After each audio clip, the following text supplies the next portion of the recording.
lihat fenomena corona, ya saya santai aja, bukan berarti sok berani. Berani banget ya kagak, takut banget ya jangan. Cuman kita antisipasi dengan berbagai macam upaya, dan saya siap memberikan informasi kepada LKB, kira-kira herbal-herbal apa aja yang gampang dicari, yang murah dan gampang kita bikin, buat dibikin di rumahnya masing-masing. Sekian dulu nih Bang Yahya, ntar kalau ada pertanyaan silakan. Makasih buat abang-abang semuanya. Syukron kasiron Bang Hendy. Dan memang kalau ada sudah turaku di sini, barangkali abang kalau yang tadi abang bikin semprotan-semprotan, kemudian tumbukan yang direbus segala macam, kalau misalnya abang botolin dijual kagak? Misalnya nanti ada yang kepengen beli kayak Bang Majayus Iron tuh, dia doyan tuh nenggak-nenggak gituan tuh, karena dia aktivitasnya 24 jam sehingga meniran segala macam itu dia perlu tuh. Jadi gimana kira-kira kalau ada yang mau pesen, Bang Hendy? Hidupin lagi deh. Hidupin dulu, hidupin ininya Bang. Hidupin dulu. Bang, hidupin dulu.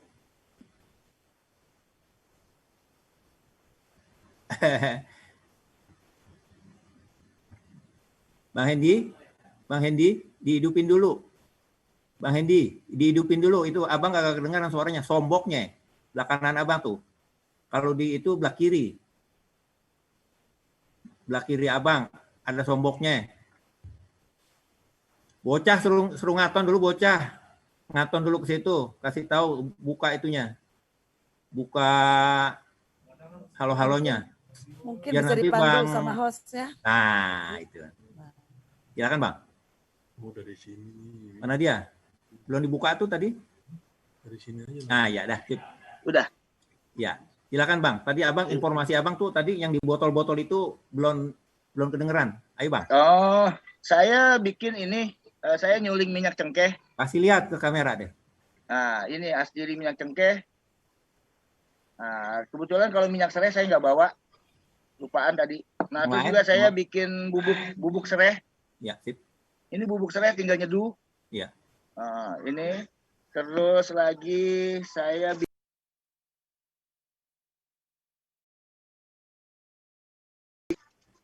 daun bidara. Seperti kayak gini, Bang. Wih, bidara. Dia juga mengandung antibakteri yang tinggi, antivirus, terus juga mengandung zat kalsium. Ya. Artinya begitu juga teh celup kayu secang. Jadi kayu secang, bubuk kayu secang saya bentuk menjadi teh celup. Ini juga tinggal seduh. Dan ini semuanya untuk antisipasi daripada hal-hal yang demikian tadi. Saya di sini tidak bermaksud untuk berjualan, tapi saya memberikan informasi. Inilah yang saya upayakan selama ini. Kawan-kawan juga bisa bikin rebusan cengkeh sendiri untuk antisipasi di rumah. Bisa juga bikin ngerebus secang sendiri di rumah, gitu. Tapi kalau memang yang pengen berupa teh celup, ya tinggal kontak Po Pipi, nanti saya kasih Po Pipi, gampang. Begitu juga dengan bubuk serai, minyak cengkeh dan minyak serainya, minyak serai wanginya. Jadi itu yang selama ini saya upayakan, Bang Yahya dan kawan-kawan, karena saya ingin memanfaatkan tanaman-tanaman yang ada di tanah Betawi ini semaksimal mungkin sebagai warisan nyak tua kita dari dulu. Nyak tua kita ngasih tahu minyak kayak gini dan ngajarin saya seperti ini, ya alhamdulillah lah. Sekarang saya lanjutin dan ini semuanya murni ramuan-ramuan daripada tanah Betawi, Bang. Ya. Itu Bang Yahya. Makasih Bang Yahya. Syukron Bang Hendy ya. Kalau orang model Bang Roni Adi itu orang yang sangat sibuk, dia tentu kagak bisa dia tumbuk-tumbuk, dia ambil lenjing, dia ambil segala, dia cari segala macam meniran, dia kagak mungkin. Nah, ini Abang Hendy, Bang Roni, dia sudah memberikan kemudahan kepada kita semua. Jadi itu how much Bang? The price? Ya iyalah how much lagi. Berapa duit kira-kira di Lego? Apaan botol? Kalau minyak cengkeh, minyak serai saya 25.000 Bang. Tuh murah, Bang Roni. Kalau Abang nanam serainya bagaimana coba? Punya, nanam serainya, ya? Mau nanam juga nggak apa-apa ya, tinggal direbus. Ya. Sering-sering aja ngerebus serai apa segala macam. Itu juga memang baik karena ini adalah semuanya sangat baik untuk antivirus Ya. untuk menambah daya imun kita. Ya. Nah, banyak juga tanaman-tanaman seperti kayak pohon meniran, tinggal nyari di lapangan, Ya. di pinggir-pinggir jalanan banyak pohon meniran. Ya. Itu kalau kita rebus juga akan menambah daya imun kita. Ya. Terus lagi seperti kayak kunyit juga begitu. Jadi tinggal tinggal tergantung kitanya lah gitu. Ya iseng-iseng bikin, suruh Harim di rumah tinggal ngerebus, pulang kerja tinggal kita minum. Iya. Gitu aja Bang Yahya. Iya. Oke, sip. Jadi teman-teman semua di sini informasikan ini semua kepada saudara-saudara kita di antero dunia. Bang Nur yang ada di sono barangkali bisa dikirimin dulu tuh beberapa Emang susah ya kita ngirimin ke sono, bisa sampai bisa enggak itu karena memang ada masalah juga kita dengan pengiriman ke luar negeri. Jadi begitu, udah kita dengerin, mari sama-sama kita dukung upaya ini. Dan memang saya sedang mengumpulkan ahli-ahli model Bang Hendy nih, karena obat-obat telang segala macam ciri itu kan ada kekayaan kita yang sudah diajarin sama nenek-nenek kita, nyanyi dari zaman dulu. Oke, nanti kita catat kegiatan Bang Hendy dan kita sebarkan hasil-hasil produknya di masa pandemi sekarang ini, itu adalah penting. Ya bukan di masa pandemi aja, kayak serah itu kan kapanpun kita taruh di pojokan rumah kita, dia udah mantep gitu ya. Mari kita lanjutin ya, saudara-saudara semua. Kita pergi ke mana nih? Ke Bang Yudi atau ke Bang yang jauh dulu? Kita pengen dengar yang jauh nih. Bang Nur, yang dari kita pengen foto-foto, lihat foto di sono, bagaimana orang sono. Sekarang sih kagak ada yang ngongkong kali Bang ya?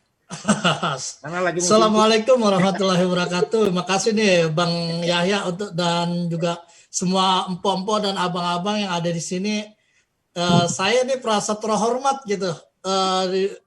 Kayaknya bisa bertemu sama orang-orang di sini yang petinggi-petinggi Betawi istilahnya, yang biasa, yang ada yang seniman, ada yang di LKB. Alhamdulillah merasa terhormat saya, walaupun jauh tapi tetap saya orang Betawi. Alhamdulillah.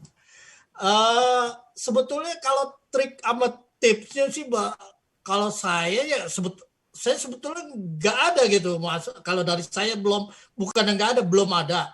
Kalau misalkan informasi kalau mengenai COVID di Amerika gitu, yang kebetulan saya udah lama tinggal di sini dan kejadiannya berbarengan dengan di Indonesia gitu. COVID sebetulnya justru di Amerika sendiri ini COVID yang paling terbesar di seluruh dunia. Saya dari data yang terakhir saya lihat di sini kematiannya udah 313.000 orang dan total orang yang terinfeksi itu udah 17,5 juta orang. Jadi grafiknya itu sekarang meningkat lagi gitu. Kemarin agak turun, nggak tahu ya, berita mungkin karena Pilpres, jadi berita COVID-nya makin menurun. Sekarang setelah Pilpres justru naik lagi gitu. Jadi udah mencapai 17 juta orang di sini.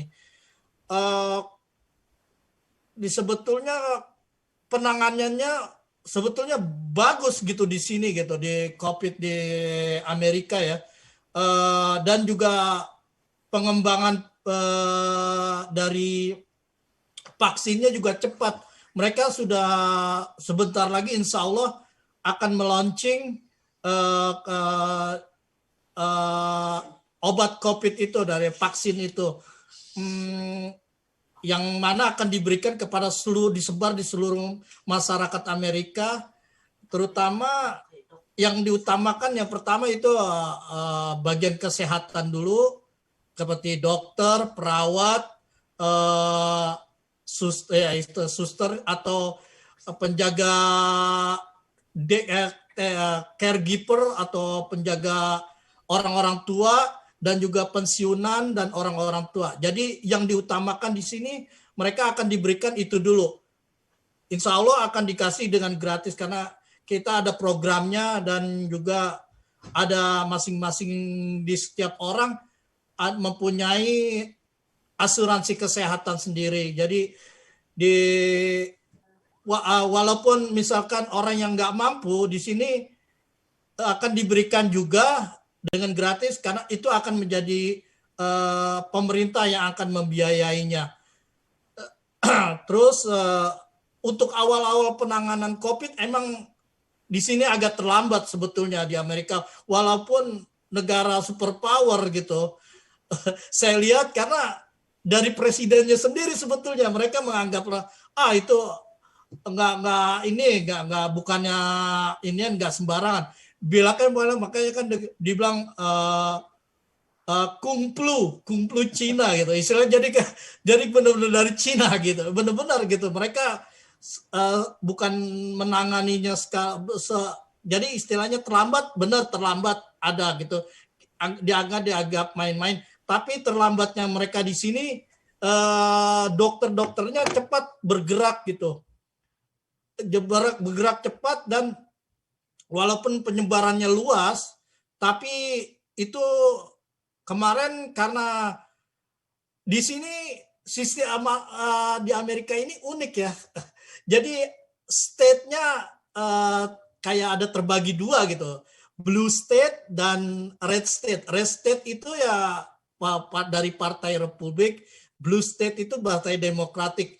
Jadi orang-orang yang berpahaman di Republik itu lebih konservatif.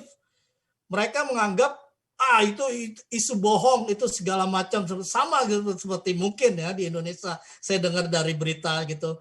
Di sini mereka menganggap cuek aja gitu. Jadi nggak perlu pakai masker, nggak perlu sosialisasi ini. Ketika semuanya sudah terlambat di bulan Juni itu meningkat, ya akhirnya mereka terpaksa membuat batasan baru, membatasi ya, dengan suruh memakai masker, suruh menjaga jarak, dan sampai sekarang. Dan bagusnya di sini itu di Amerika pemerintahnya cepat tanggap. Saya bilang cepat tanggap, mereka memberikan stimulus uang kepada masyarakat yang terkena dampak ini gitu, baik berupa uang cek, uang tunai maupun bantuan lain gitu. Dan juga mereka ada stimulus ekonominya di bidang di pengusaha istilahnya semacam kayak UKM gitu Bang. Jadi kayak UKM itu ya ada batasannya. Kalau misalkan mereka bisa mengajukan, kalau misalkan disetujui pemerintah akan memberikan bantuan. Kalau untuk masyarakat mereka memberikan uang secara gratis supaya apa gitu, mereka memberikan uang itu supaya pergerakan ekonomi tetap. Jadi karena kan Amerika itu jadi konsumtif, negara konsumtif gitu. Jadi mereka biarpun dalam pandemi tetap mereka akan membeli barang gitu. Karena ada uang yang diberikan pemerintah. Itu tujuan pemerintah gitu. Dan masyarakat alhamdulillah menyambut baik dengan upaya dari pemerintah itu. Itu sih dulu Bang dari saya.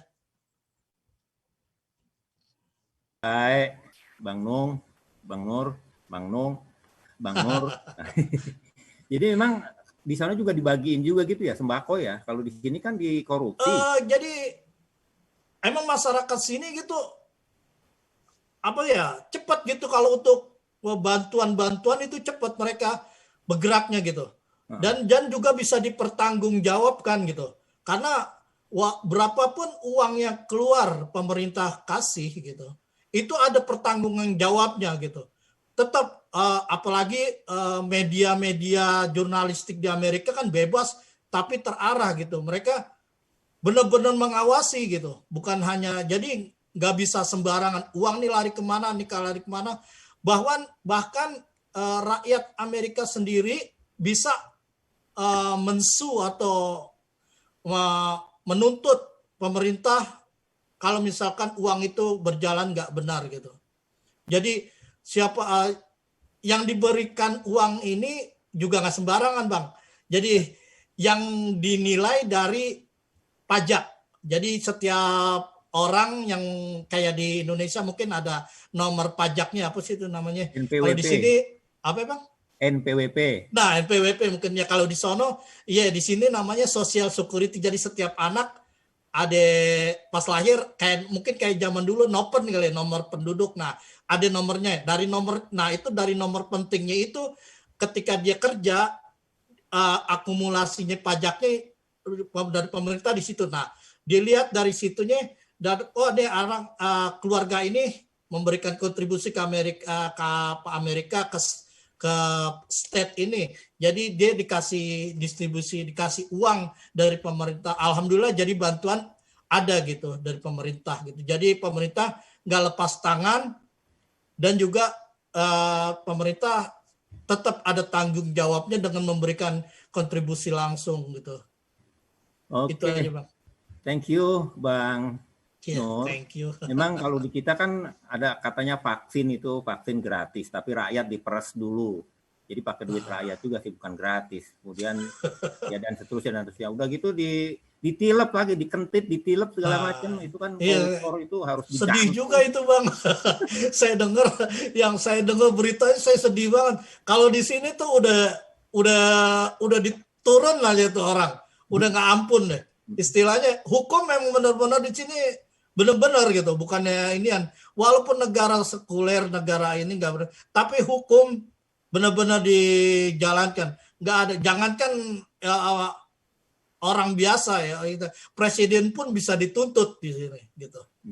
Dan ama jurnalis atau wartawan atau orang lain pun sekalipun itu emang begitu, emang udah sistemnya udah begini gitu. Iya. Oke, Bang Nur, selamat punya presiden baru. Dan Alhamdulillah. Mudah-mudahan presidennya bener, nggak kayak presiden di mana-mana tempat. Ya. Baik, syukran kasiron Bang Nur, dan kita sekarang pindah lagi pulang kampung. Ngomong-ngomong di sana jam berapa ya? Sekarang?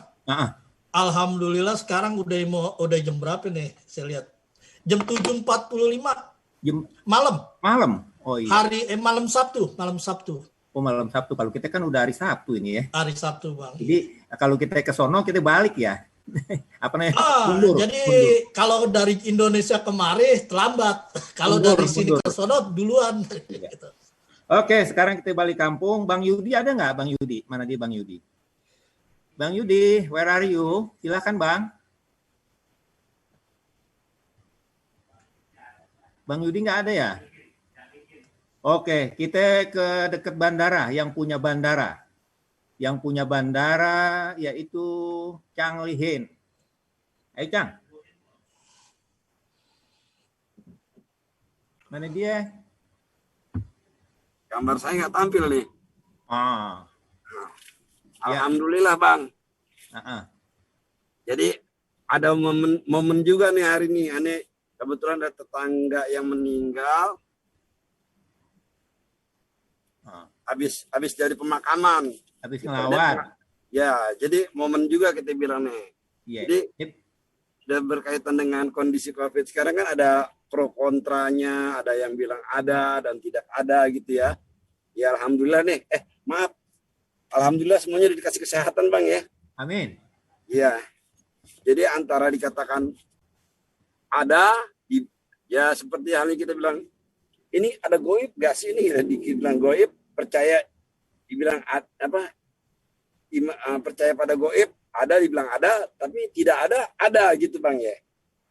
Nah, kembali lagi, ini kita udah berjalan dari bulan Maret, gitu, Bang. Tapi di masyarakat kita ini masih ada yang agak pro kontranya, Bang. Kalau saya mengambil analoginya begini, kita kembalikan kepada Allah Subhanahu wa taala seperti Bang Andi bilang, iza asabathum musibah qalu innalillahi wa inna ilaihi rajiun. Ya. Gitu, Bang. Malu saya sama Pak Jahrudin nih. Habis ngubur, Bang, gitu. Ya saya sendiri, kita bilang masyarakat kita masih belum menerima dengan sepenuhnya kondisi seperti ini. Seperti social distancing dari awal sudah digaungkan gitu kan. Tapi kontradiktifnya itu ketika kita masuk ke pemukiman padat. Ambil contoh, suatu waktu saya berjalan keliling di daerah Jakarta Pusat. kita maklum, ini hunian padat, satu rumah itu yang ukuran 4x6 itu bisa diisi 3 kakak, Bang. Jadi ada satu momen Sabtu malam Minggu misalnya itu, ya mau nggak mau mereka keluar di jalan itu penuh. Nah di sini tingkat kesadaran masyarakat kita antara dipaksakan kesadarannya, namun kondisionalnya seperti itu, Bang.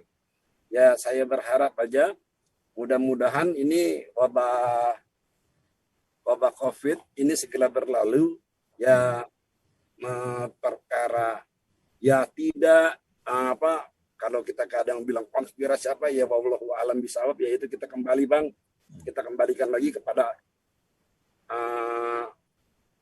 Allah Subhanahu wa taala gitu, Bang. Demikian, nggak banyak, Bang. Salam buat abang semuanya nih, Bang. Iya. Salam pada sehat ya, Cang Lihin ya. Bergerak terus dengan Betawi Pos dan segala macam. Insya Allah. Iya. Bang Syakur Usman, silakan, Bang. Lagi ngopi dia. Silakan. Ini wartawan kita barangkali ada informasi yang penting terkait dari ring 1 dari Istana. Apa tuh? Ring seher kali. Bismillahirrahmanirrahim. Assalamualaikum warahmatullahi wabarakatuh. Waalaikumsalam. Pertama-tama, ayam salam kenal buat Abang Empo yang belum kenal, karena ada beberapa yang di sini yang sudah ayah kenal baik langsung maupun dunia maya nih, Bang Yahya nih. Kayak Bang Lihin belum pernah ketemu nih, belum pernah kopdar, tapi kita udah temenan di Facebook gitu. Menarik tadi bisa kenalan sama Bang Nur ya di Seattle, Amerika gitu ya. Sebenarnya nanti kalau bisa menarik tuh Bang Nur, kita tulis nanti kiprah anak Betawi di benua Amerika begitu. Bang Yahya dan Bang Bek dan Abang Po, saya sangat senang sekali diajak join di sini karena ini menurut saya ide cemerlang ini. Ini bentuk kolaborasi yang perlu kita perbesar lagi gitu ya. Sekarang zamannya kolaborasi, kita emang perlu kolaborasi lebih banyak lagi buat katakanlah aktivis Betawi gitu ya. Baik di Jakarta maupun di seluruh Indonesia begitu. Kebetulan saya punya abang juga udah sekian 20 tahun lebih nggak pernah tinggal di Betawi. Kemarin tinggal di Solo, kemudian di Palembang, kemudian di Tarakan gitu. Nah, saya ada dua address aja nih Bang Yahya nih. Yang pertama memang soal pandemi dari sisi Forum Jurnalis Betawi memang benar-benar sangat challenging ya. Nah kemarin kalau saya dengar dari Bapak Hatip Basri, mantan Menteri Keuangan, itu dia bikin riset tuh ya, saya mungkin sharing sedikit. Dia bikin riset bahwa ternyata tuh sektor informal itu yang paling terdampak memang selama pandemi ya, terutama di ibu kota ya. Jadi menurut risetnya dia itu dari sisi pendapatan itu sektor informal itu turun 30%. Jadi katakanlah tadinya 100% jadi 70% gitu. Nah tapi di sisi lain ada beberapa kelompok masyarakat yang kagak keganggu gitu mata pencariannya gitu. Nah buktinya apa? Buktinya tabungan dana pihak ketiga di bank itu naik sampai Oktober. Nah buktinya juga spending di bulan Oktober itu juga naik tuh, terutama yang hobi goes kayak Bang Rahmat nih. Itu spending di kategori hobi sama travel racer gitu ya. Itu naik di sampai bulan Oktober gitu. Terutama yang hobi sepeda, mungkin kalau budgetnya ada dia beli Brompton gitu kan. Nah, itu yang saya sharing. Nah, karena itu kalau dari sisi jurnalis memang dampak pandemi ini luar biasa. Tadi sudah saya sharing Dan dari sisi pekerjaan memang Bang Yahya, teman-teman di Forum Jurnalis Betawi ini biasanya kita sering liputan ke daerah, sering launching produk ya atau kegiatan gitu. Itu praktis kagak ada gitu. Jadi kita ngikutin launching secara webinar gitu ya. Kita ngikutin kegiatan-kegiatan secara webinar gitu kan. Bahkan saya pernah satu hari itu dari pagi sampai jam 8 malam gitu ya. Zoom aja dah. itu pantat sampai panas gitu. Itu yang mengubah dari sisi kerja jurnalis gitu ya. Sehingga Forum Jurnalis Betawi juga melihat tren itu, kita juga udah berapa kali bikin kegiatan gitu ya. Bang Yahya sangat aktif mengikuti kegiatan-kegiatan di Forum Jurnalis Betawi. Kita beberapa kali bikin silaturahim ke tokoh-tokoh Betawi. Yang pertama tuh ke Babe Edi Nalapraya, yang kedua ke Bang Bim Binyamin gitu. Makanya dalam konteks acara pagi ini senang banget nih. Kita mesti bikin kolaborasi yang lebih gede lagi nih Bang Bek nih, Bang Yahya nih. Karena memang potensi di luar sana besar banget gitu buat anak-anak Betawi gitu ya.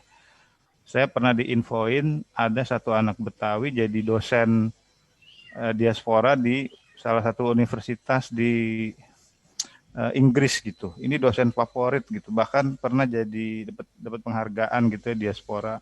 Ternyata dia orang Betawi gitu dan masih banyak saya yakin sumber daya Betawi yang perlu kita kumpulin nih Bang Bek, kita kolaborasiin lagi nih Bang Yahya nih gitu. Nah, Forum Jurnalis Betawi sesuai dengan karakternya sebagai jurnalis itu kan adalah sebenarnya prinsipnya messenger kan. Nah, kita sebagai jurnalis Betawi itu komitmen lah gitu ya untuk menjadi messenger dari semua keberhasilan dari anak-anak Betawi gitu, baik di negeri sendiri maupun di luar gitu. Dan sebenarnya sih memang kuncinya biar tetap sehat di masa pandemi sih happy Bang Yahya ya. Kalau Bang Yahya produktif menulis sajak gitu kan. Kalau masing-masing lah sebenarnya kayak Bang Hendy gitu ya dengan kearifan lokal membuat obat-obatan gitu ya tradisional gitu. Nah, kalau kita happy, insya Allah kan katanya hormon endorfin kita tuh memproduksi tuh hormon kesenangan gitu. Nah, kalau hormon kesenangan kita ada, insya Allah imun kita juga kuat gitu ya. Walau bagaimanapun kita lebih banyak di rumah, insya Allah sehat gitu. Jadi itu aja Kong Yahya. Sekali lagi senang banget bisa berkolaborasi dengan teman-teman Abang Po. Ya, ini harus ada tindak lanjutnya nih Bang Bek nih, Bang Yahya nih, kita bikin kolaborasi lebih gede lagi. Itu aja, makasih. Assalamualaikum warahmatullahi wabarakatuh. Thank you Bang Syakur Usman from Forum Jurnalis Betawi. Jadi perlu diketahui Bang Nung, Bang Nur Islah, memang ini Bang Syakur sudah dedengkotnya jurnalisnya sudah 30 tahun dia berkecimpung di situ dan memang sudah waktunya Betawi ini turun tangan untuk mencoba menumbuhkan menyuburkan yang kita sebut dengan ideologi Betawi. Mana dia itu ideologi Betawi? Ideologi Betawi adalah rahmatan lil alamin. Jadi wa ma arsalnaka illa rahmatan lil alamin. Syukran Bang Syakur Usman, dan tadi kalau kita sebut-sebut happy, maka kita minta kehappyan itu dari Bang Raja Pantun kita, Bang Haji Zahrudin. Fal yatafaddal maskuron. Dan selamat datang Bang Abdul Salam, Bawaslu Jakarta. Sehat ya Bang ya, mampir dong ke Cilandak kita ngopi. Siap Tuan Guru, insya Allah. Ini dalam pengawasan berarti ini ya. Silakan Bang Haji Zahrudin dihidupin somboknya. pelantangnya dihidupin. Bawah, kanan, kiri. Somboknya dihidupin.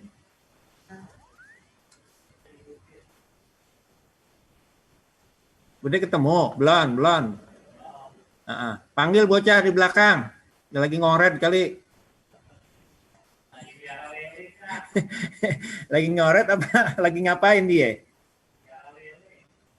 Nyari ngempanin lele. Belum hidup bang. Ya, somboknya dihidupin dulu. Itu di pojok kiri. Pojok kiri abang pencet. Yang merah-merah itu sombok.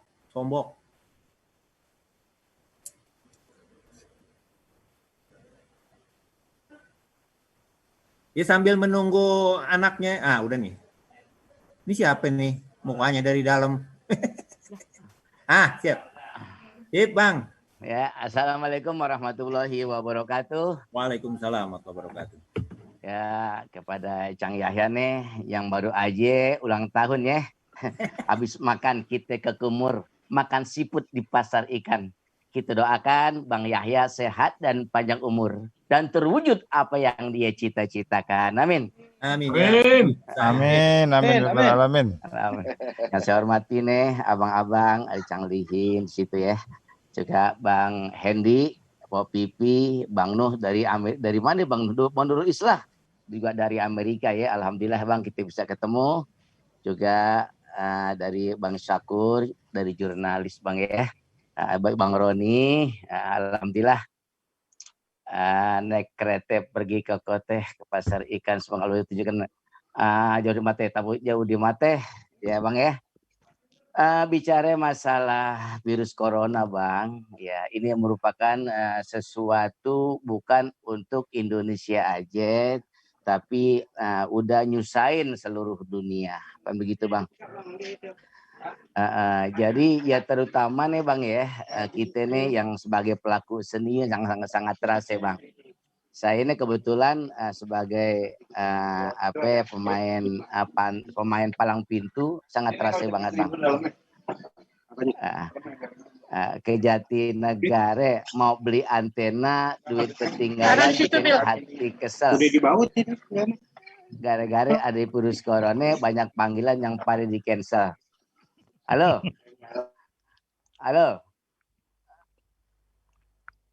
Assalamualaikum. Kok romanis sepi banget ini? Enggak, kita dengerin. Oh gitu Bang. Ya alhamdulillah. Asik dengerin abang. Jadi kita suka ini. Oh gitu. Saya kira ada gangguan Bang. Tadi ada gangguanmu, masa saya jadi bingung juga tadi. Putus-putus mulu. Kita dengerin. Iya Bang ini. Iya Bang ya. Kalau kita bicara masalah corona tadi Bang ya. Emang corona itu Bang boleh dikatakan bikin susah nih kita semua. Ya kan? Kalau kata Jawara nih Bang, Poun angsana banyak di pinggiran, banyak burung dara yang pada mencelok. Corona saking aja lo nggak kelihatan kalau kelihatan udah bacok. Tuh kata Jawara Bang, iya kan Bang ya. Tapi Bang begini Bang, kalau kita bicara masalah kondisi sekarang, emang kondisi kita Bang lagi pada susah Bang semua ya Bang ya. Kalau kata pantun Bang, beli lakse pulang kerja buat orang tua tulung bungkusin. Yang susah bukan kita aja, hampir semuanya itu pada ngerasain. Iya Bang Andi ya? Iya benar. Semuanya pada kita ngerasain. Nah sekarang apa nih Bang trik-trik kita Bang nih sebagai orang Betawi gitu Bang ya. Nih kita bisa ambil hikmahnya nih dengan adanya virus corona kayak sekarang. Apa hikmahnya? Kalau bagi saya ternyata nih kita mesti punya andalan lain selain kita sebagai pelaku seni Bang. Lihat kuda lumping di daerah Cikini lagi neduh di pinggiran jalan. Di samping kita sebagai pelaku seni juga kita punya kudu kerjaan sambilan Bang. Kalau nggak bisa sambilan orang repot juga Bang nih. Kan begitu ya. Apa sambilannya Bang? Ya mungkin kita bisa usaha-usaha lain seperti kita ya mungkin dagang-dagang kan gitu Bang ya. Mungkin kita apa-apa lah yang penting kita nggak terlalu ngandelin dari seni. Kenapa sangat terasa banget Bang? Selama 9 bulan ini nih, job kita nih udah kagak ada, panggilan kagak, kan gitu ya. Yang penting kita mau usaha itu Bang deh. Kita ini orang Betawi, kita yang punya tempat, ya kita yang punya lokasi, kita yang punya kampung, ya tentunya kita nyari tambahan di suasana corona seperti sekarang, COVID sekarang Bang. Halal bihalal di waktu Lebaran, pakai celana jin, baju kemeja. Rezeki yang halal masih banyak bertebaran, asal kita rajin dan juga kita mau kerja. Kan begitu Bang Yahya. Juga dalam kesempatan ini nih ya, corona, kita memang udah cukup lama kita rasain. Ya tentunya kita perlu sekali gimana caranya nih, agar corona bisa segera kabur dari kampung kita, dari negara kita, bahkan kabur dari dunia Bang ya. Ya tentunya juga satu yang kudu kita jalanin, yang kudu kita lakonin Bang. Beli celana di bulan puasa buat dipakai di hari Lebaran. Corona akan lenyap dan binasa asalkan kita patuh ame aturan. Begitu Bang Bek ya? Siap, benar. Di antaranya apa yang sering kita digaung-gaungin itu? 3M Bang Bek. 3M. Yang pertama tentunya kita pakai masker. Kan begitu. Preman badannya keker, takutnya cuma ame jande. Cakep. Kalau mau aman, kita kudu pakai masker dimanapun kita berada. Gitu. Itu yang M pertama. M kedua Bang, pakai peci pergi kondangan jauh di daerah Bekasi. Selalu kita cuci tangan, biasakan tangan selalu bersih. Tuh M kedua Bang. M yang ketiga Bang, petik mangge kudu diorak. Puunya tinggi dekat kuburan. Yuk sama-sama kita jaga jarak untuk menghindari penularan. Gitu. Jadi 3M ini emang kita kudu lakonin Bang. Walaupun tadi abang dari mana ya, dari Amerika, dari mana itu suka bilang kita cangdihin. Emang kita pro kontra, kata ada kita ada apa kagak, virus corona. Yang penting soal mati jangan takut sama corona. Soal mati itu di tangan Tuhan. Emang itu nggak salah bagi saya Bang Bek. Itu emang benar. Ya. Burung merpati hinggap di dahan setelah berkelana ke sana kemari. Soal mati itu emang takdir Tuhan, tapi virus corona harus kita hindari. Jadi salah satu ikhtiar kita adalah kita menghindari virus corona, begitu ya. Walaupun sekarang kita prihatin juga, ada orang yang sadis banget nih, ya kan? Udah kita udah bantuan kita harapin, dibawa lari lagi. Ikan teri di piring, ikan teri di piring tatak. Kalau dimakan kudu pakai. Nah ada menteri kagak punya otak, pakai bantuan masih dikorupsi. Luar biasa. Itulah hebat itu negara kita. Tapi yang terakhir mungkin ya nggak banyak kalam saya. Nih saya menghimbau juga nih dengan adanya virus corona nih, saya menghimbau kepada generasi muda seniman-seniman Betawi nih. Ya kan? Di Taman Mini Indonesia Indah banyak anak kecil yang pada bermain. Saya menghimbau buat seniman-seniman muda harus punya skill yang lain. Benar setuju. Jadi samping dia bisa main palang pintu, bisa main lenong, main tajur, apalah macam-macam budaya itu tetap kita jangan hilangin. Tapi kita punya skill lain. Jadi kita nggak terlalu banyak mengharap dari seni. Kenapa? Kita khawatir nih tahun-tahun karena kita nggak tahu apa yang terjadi. Tapi yang penting kita kerja aja sekarang deh. Yang kerja, yang ikhlas. Di atas meja ada gelas diisi sama air putih. Kita kerja aja yang ikhlas, nanti rezeki insya Allah akan mengikuti. Kan begitu Bang. Jadi begitu aja Bang, kiat-kiat saya Bang ya. Yang satu kita kerja sampingan, juga yang kedua tuh generasi muda nih kita juga jadi skill-skill yang lain. Itu aja kali Bang ya yang bisa saya sampaikan. Ya lebih kurang saya mohon maaf. Assalamualaikum warahmatullahi wabarakatuh. Waalaikumsalam warahmatullahi wabarakatuh. Thank you. Seger kita punya hati, adem kita punya otak kalau deh dengar pantun-pantun model begitu. Jadi kita berharap ke depan kita makin adem, kita punya diri. Bang Rahmat, silakan Bang. Ya, terima kasih King Yahya yang udah beri kesempatan kepada saya dan Assalamualaikum warahmatullahi wabarakatuh. Waalaikumsalam warahmatullahi wabarakatuh. Ya, beli tomat di Kampung Bali. Ya, tomat dibawa ke Kawi-Kawi. Kenalin saya Rahmat Sadeli. Saya dari Majalah Betawi dan Pustaka Betawi. Kenalan dulu ya. Iya, belajar pantun sama Babe Jarudin, teori-teorinya, macam-macamnya gitu ya. Jadi saya 2015 saya bikin Majalah Betawi, lalu dilanjutin bikin Pustaka Betawi. Jadi ini temanya tentang tips menghadapi COVID, cara saya ya.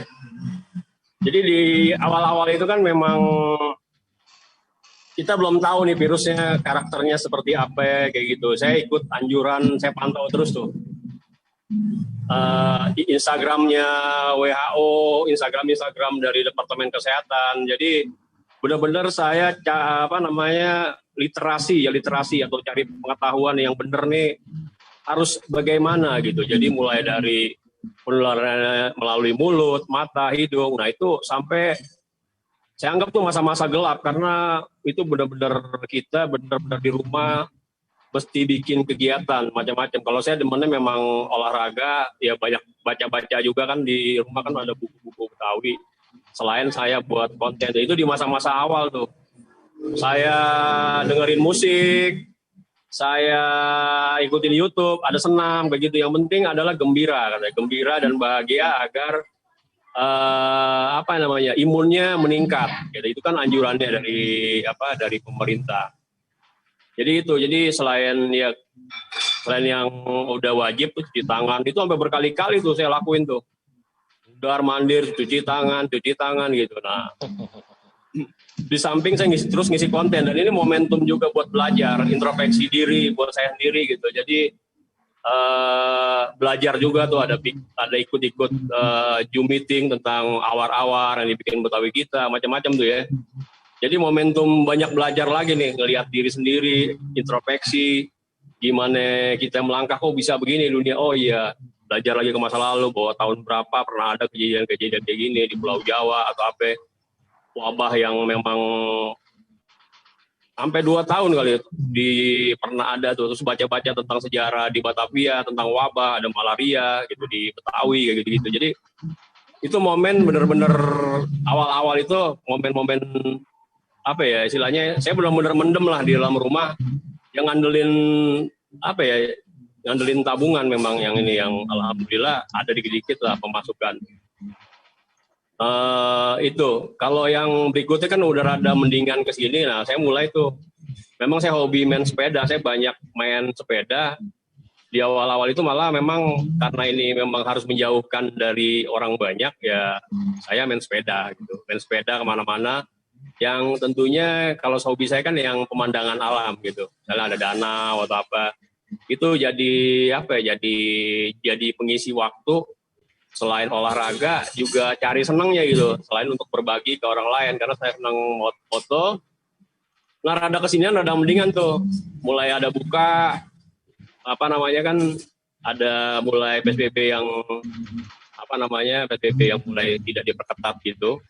Nah mulai tuh saya tuh mulailah hunting tuh kemana-mana tuh, hunting buat konten IG Majalah Betawi. Jalan ke kuliner Betawi atau apa makanan atau apa yang intinya kita isi.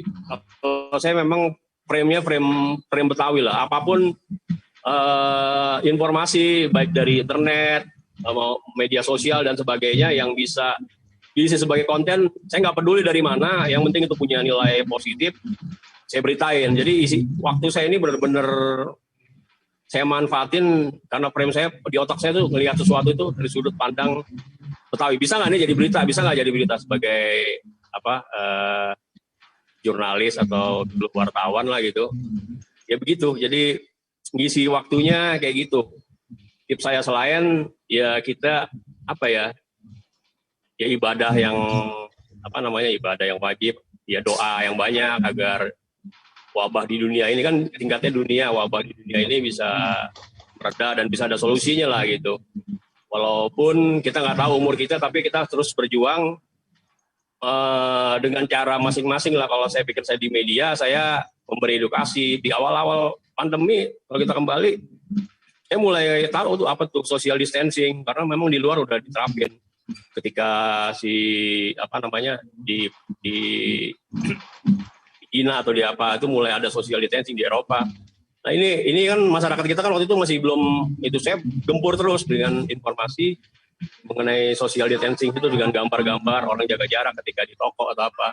Dan sampai sekarang saya selalu berusaha menghindari ruang yang tertutup terlalu lama gitu. Kecuali di rumah ya atau apa ya.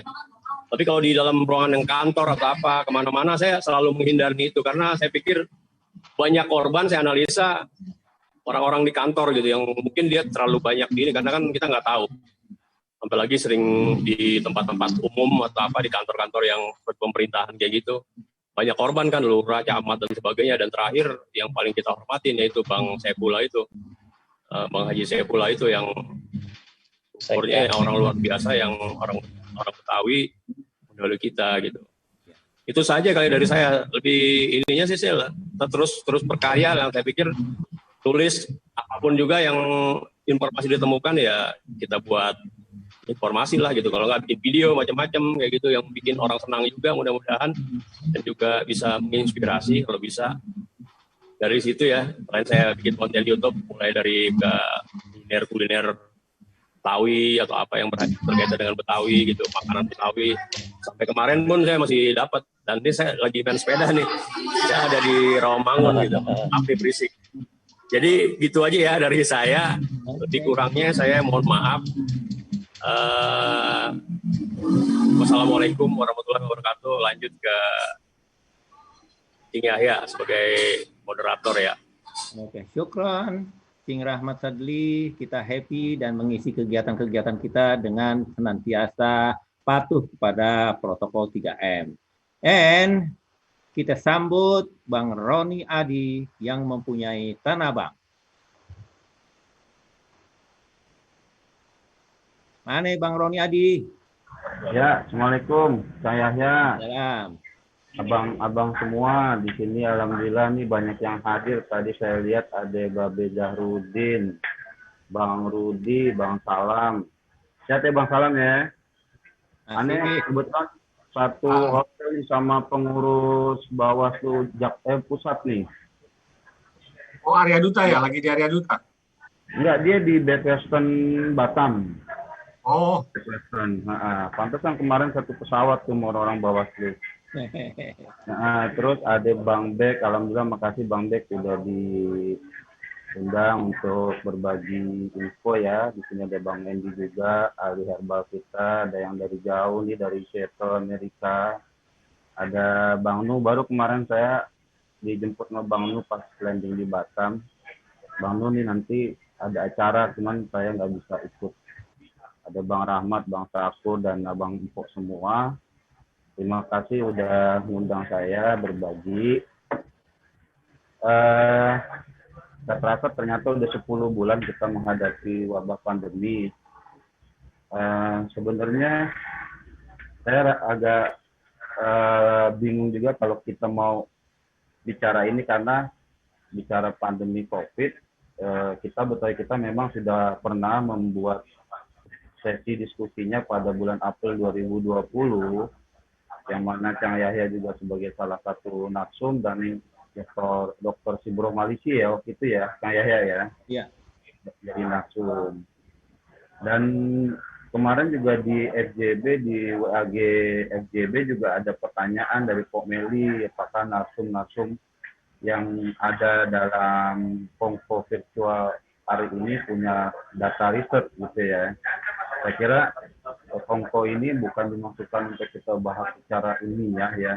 Mungkin lebih tepatnya kita tangan-tanganan lah, karena selama pandemi ini saya sendiri belum sempat nyaba ke Condet, ketemu Ko Vivi, ketemu Bang Eno gitu ya. Kalau Bang Endi alhamdulillah kemarin sudah sempat ketemu, dan memang saya lihat Bang Endi ini yang salah seorang yang cukup serius mendalami herbal Betawi, dan saya salah satu yang merasakan memang khasiatnya. Contoh saya itu kemarin tuh beli minyak serai sama minyak apa itu sama Bang Ajen di Bang Hendi tuh. Saya kemarin itu kaki saya keantuk ini apa tuh besi motor. Saya pakai minyak serainya Bang Hendi, alhamdulillah semalaman udah memang hilang gitu. Dan menurut saya ini momentum yang cukup bagus kalau memang kita serius, karena segala sesuatu kalau kita ambil positifnya harusnya jadi semacam ibroh ya bagi kita gitu. Nah, di tempat lain itu orang sekarang ini serius mendalami local wisdom di daerahnya masing-masing, salah satunya herbal. Nah, menurut saya Bang Hendi ini perlu kita support. Mungkin aja orang tidak terlalu aware dengan herbal-herbal gitu ya, tapi kalau itu dikemas dengan baik, penelitiannya cukup bagus, atau memang ada khasiat-khasiatnya, itu bisa juga kita dorong gitu supaya dihilirisasi produk-produknya. Jadi itu yang saya tangkap. Cuman memang kalau yang lainnya saya belum sempat nyobain tuh herbalnya Bang Hendi. Nah, terkait dengan tips and trick ya, kalau menurut saya begini, semua penyakit itu kan tentunya dari Yang Maha Kuasa ya. Kadang-kadang kalau kita terlalu bicara ilmu positif, kita melupakan bahwa segala sesuatu itu adalah produk dan kodarnya Allah. Dan kita lupa bahwa kita punya Yang Maha Kuasa, dan ada hadis juga yang menyatakan kan Allah itu tidak akan menurunkan penyakit, melainkan menurunkan obatnya juga gitu ya, hadis riwayat Bukhari gitu. Tapi tentunya obatnya itu kan ada perkembangan teknologi kekinian yang bisa kita ambil. Nah, apa yang disampaikan oleh Bang Edi itu yang perlu kita bisa misalnya kita kerjasama dengan LIPI atau LBM Eijkman. Kebetulan saya di Komisi 7 itu juga mitra kerja kita juga gitu ya, di Komisi 7 gitu. Itu bisa aja kita coba dorong, misalnya kita diskusi gimana untuk supaya produk-produk Bang Hendi ini ada uji klinisnya gitu. Nah, sebenarnya kalau bicara lain itu misalnya naskah kuno ya, saya kebetulan setelah bergaul sama Cang Yahya ini jadi senang belajar atau baca-baca mengenai naskah Nusantara ya. Kemarin itu waktu kita diskusi kan lebih banyak Betawi ini banyak kan tradisi lisan ya Cang Yahya ya. Jadi sifatnya folklore. Nah, folklore pun kalau kita nggak catat juga lama-lama hilang. Saya khawatir kalau guru saya ini Cang Yahya misalnya nggak ada umur gitu, siapa mau nerusin folklore? Nah, dan harus dicatat. Ini Cang Yahya ini aset terbesar menurut saya ya di Betawi, dan harus kita jagain beliau ini. Nah, ini yang harus kita catat. Padahal di daerah lain itu ya, saya kebetulan juga ikut Manasa masyarakat naskah Nusantara itu ada penelitian tentang naskah-naskah kuno tentang wabah pandemi. Ya, yang tertua itu naskah kuno dari aksara Bali yang berbahasa Jawa itu yang mengenai penyakit wabah di Bali yang disebabkan oleh calon arang ya, mungkin Cang Yahya juga tahu ya. Nah, itu kan bisa juga dari naskah kunonya itu, atau kalau di Betawi lebih banyak folklornya itu kita bisa ambil saripatinya gitu. Karena sebagian besar itu penyakit menurut saya bertambah besar bukan karena penyakitnya, tapi sifat rasa khawatir kita yang berlebih-lebihan yang menyebabkan akhirnya kita lupa bahwa di atas segalanya ada Allah yang Maha Kuasa. Walaupun kita wajib berikhtiar, bukannya kita menantang-nantang maut gitu ya. Jadi itu yang harus juga kita gali dari sisi kita ya. Dan menurut saya juga momentum adanya wabah pandemi ini harusnya kita lebih banyak berbagi gitu. Dan ini yang seringkali kita lupa gitu. Kita sibuk memikirkan diri sendiri supaya aman gitu ya, selamat segala macam. Tapi kita lupa nih saudara kita banyak yang belum tentu bisa makan gitu kan. belum tentu dia juga setelah pandemi ini dia kena PHK atau ada penurunan pendapatan gitu. Saya lihat belum lihat banyak petinggi Betawi ini yang mikirin ke situ gitu. Alhamdulillah kalau LKB saya juga mengikuti dari awal, udah sering bikin bantuan sembako ya kepada seniman-seniman yang banyak terdampak ya. Saya punya pengalaman ya untuk yang masalah ini. Tempo hari saya sempat ngobrol sama teman di Depok, kebetulan dia itu orang Batak ya, Batak Muslim. Dia cerita sama saya gitu, Bang kenal sama Pak Saleh Daulay nggak? Saya mohon maaf menyebut nama sebagai contoh aja, bukan mau mempromosikan seseorang. Dia bilang, kenapa emang Bang? Pak Saleh Daulay itu pada saat awal-awal COVID, dia teleponin mahasiswa-mahasiswa yang dari Sumatera Utara, yang ada kuliah di UIN, UI gitu ya, di Jakarta ya, di Jabodetabek, ditanyain siapa yang belum bayar kuliah, terus di kosannya ada makanan atau enggak gitu ya. Diteleponin satu persatu, dimintain ditulis, terus dia dikirimin bantuan sembako itu ke kosannya masing-masing. Nah ini yang menurut saya ini abang-abang kita yang udah pada jadi ini juga harus mikirin juga gitu hal seperti itu, terutama adik-adik kita yang kuliah gitu ya. Itu kan talent kita ke depannya. Kalau di situ nggak ada empatinya, ya bagaimana dia nanti juga punya ideologi Betawi yang kuat, karena kita sendiri nggak mikirin hal-hal yang kayak gitu ya. Nah, itu yang menurut saya itu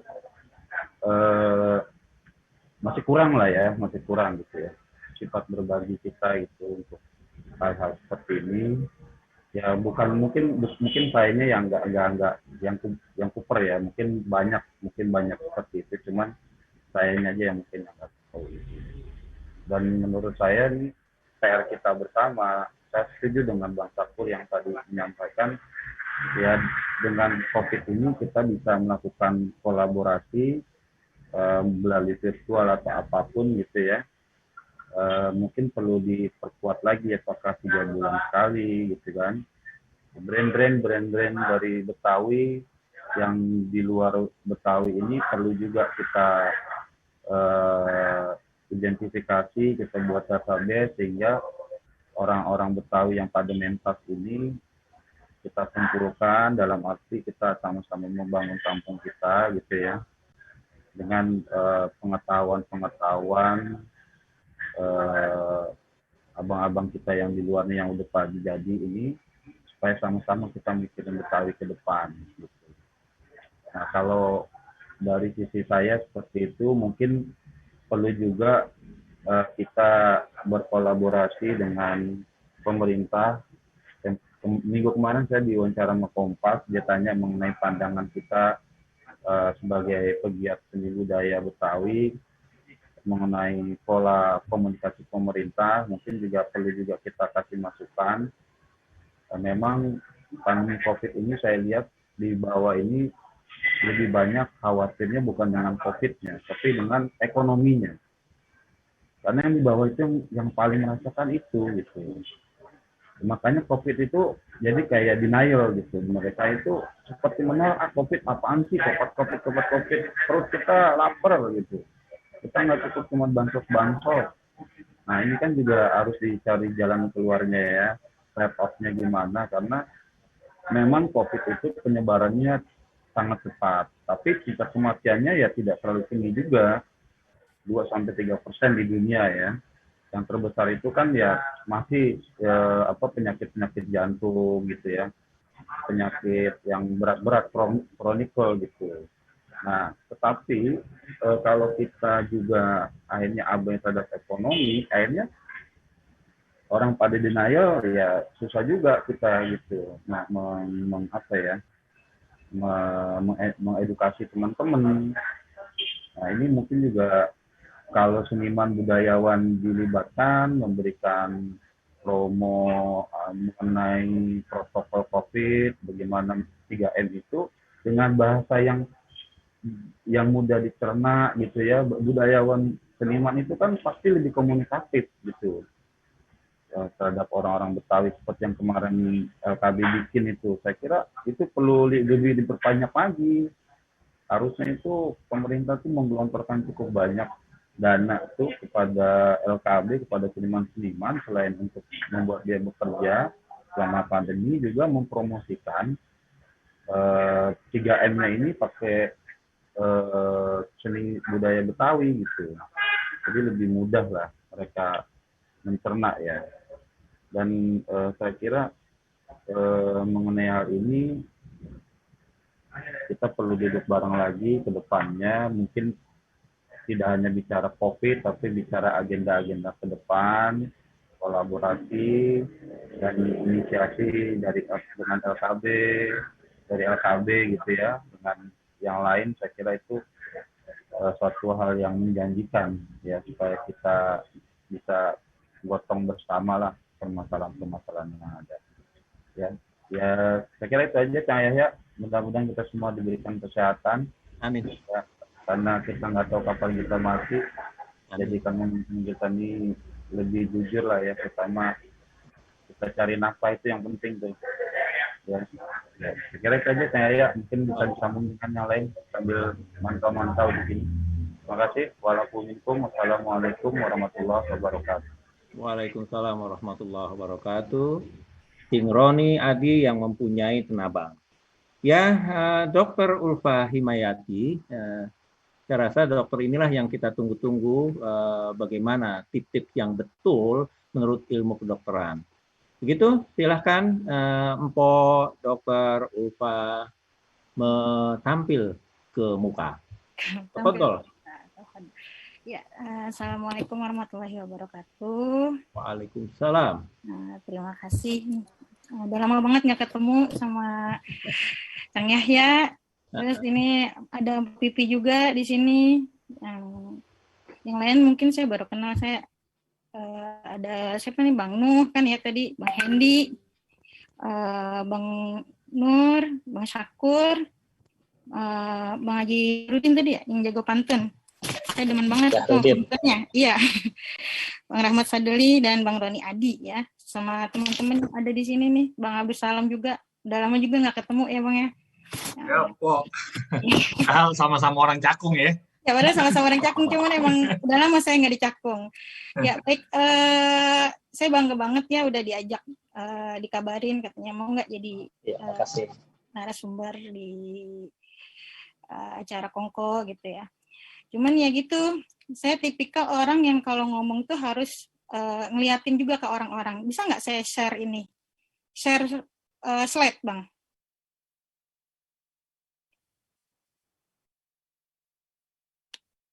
Jadiin saya co-host, saya kan minta tuh. Ya, bikin co-host di dokter dibikinin co-host, dia mau tayang slide. Biar enak ngomongnya. Ya, betul.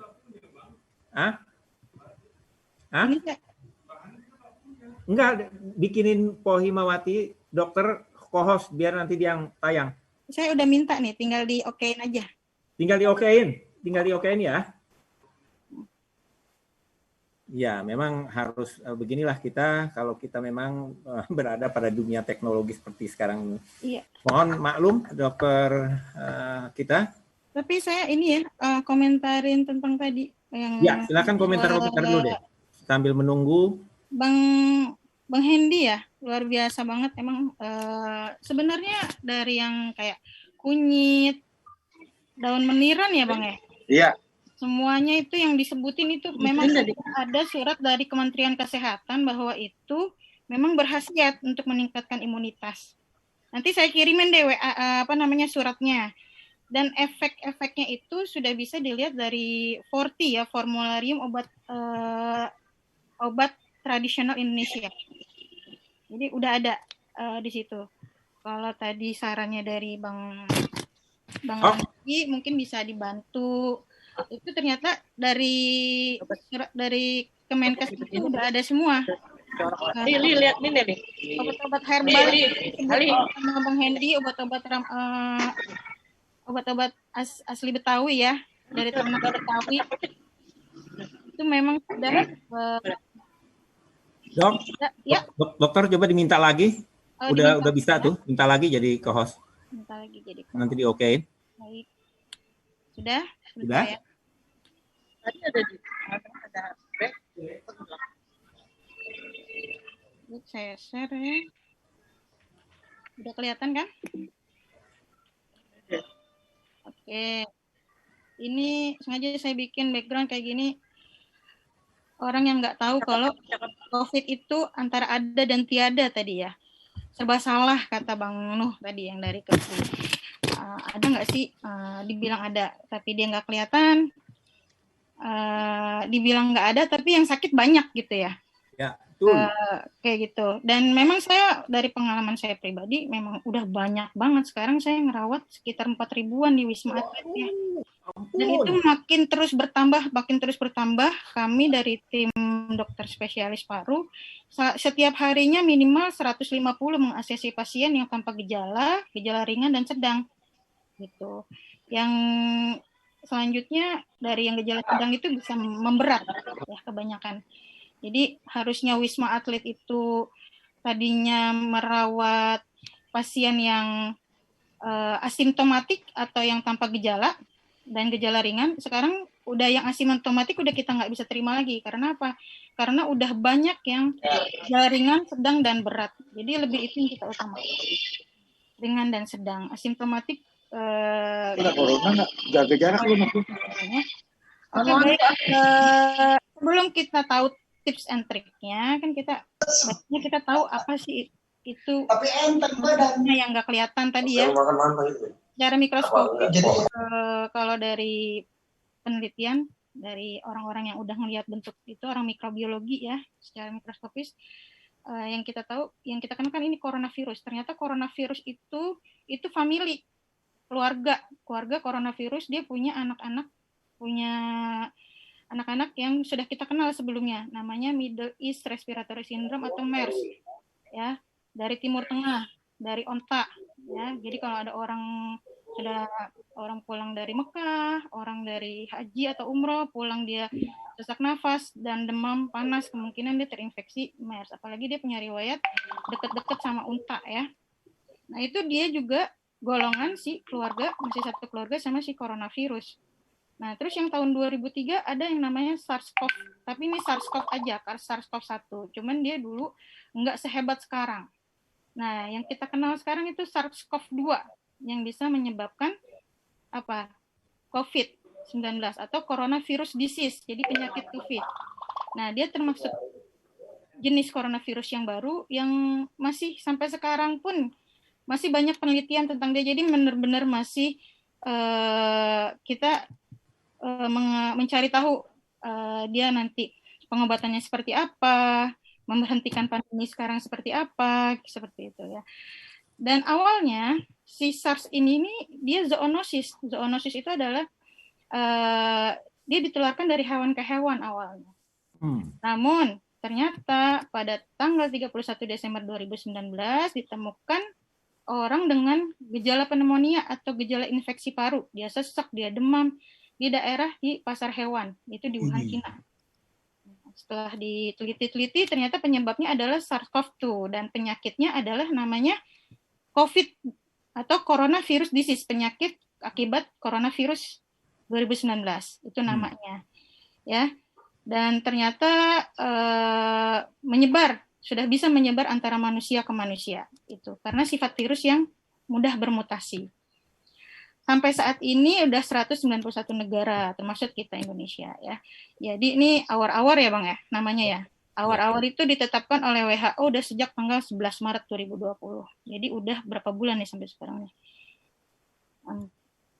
9 bulanan. Nah, ini data yang saya ambil dari Kemenkes ya.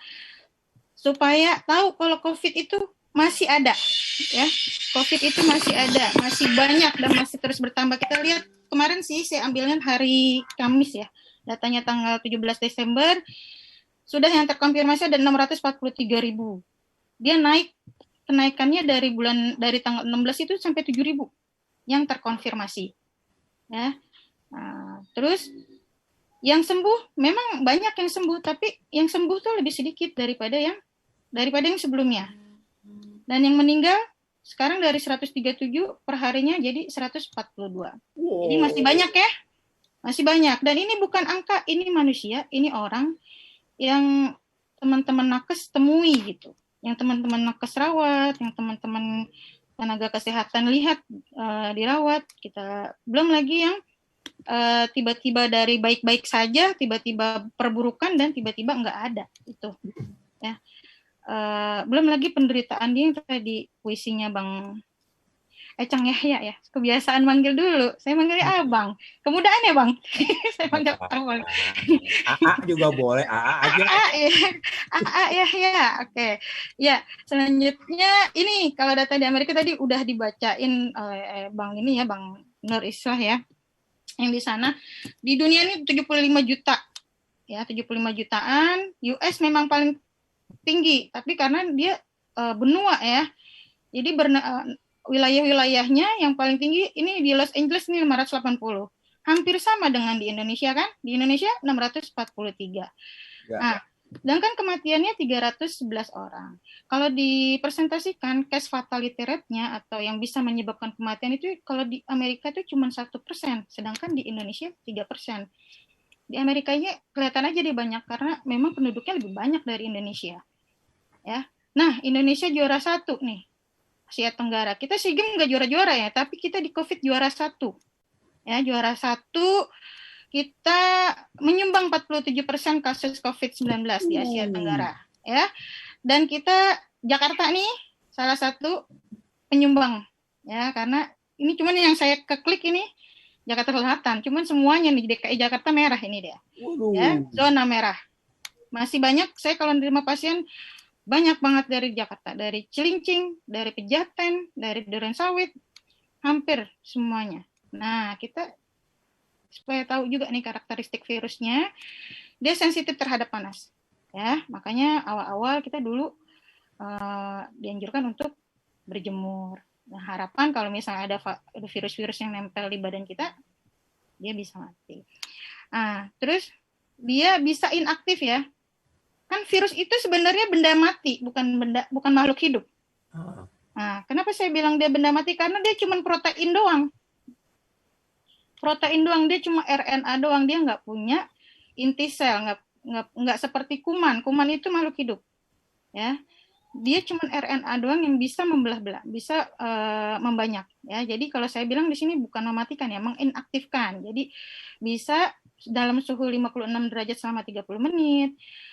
Bisa inaktif dengan disinfektan yang mengandung klorin ya seperti Baiklin ya, terus pelarut lemak yang bersabun-sabun, yang sabun, sampo yang berbusa-busa, juga bisa alkohol, ether, terus deterjen ya, agen oksida dan kloroform. Ini saya kalau pulang dari jaga nih, dari dinas, baju saya cemplungin aja udah ke deterjen ya.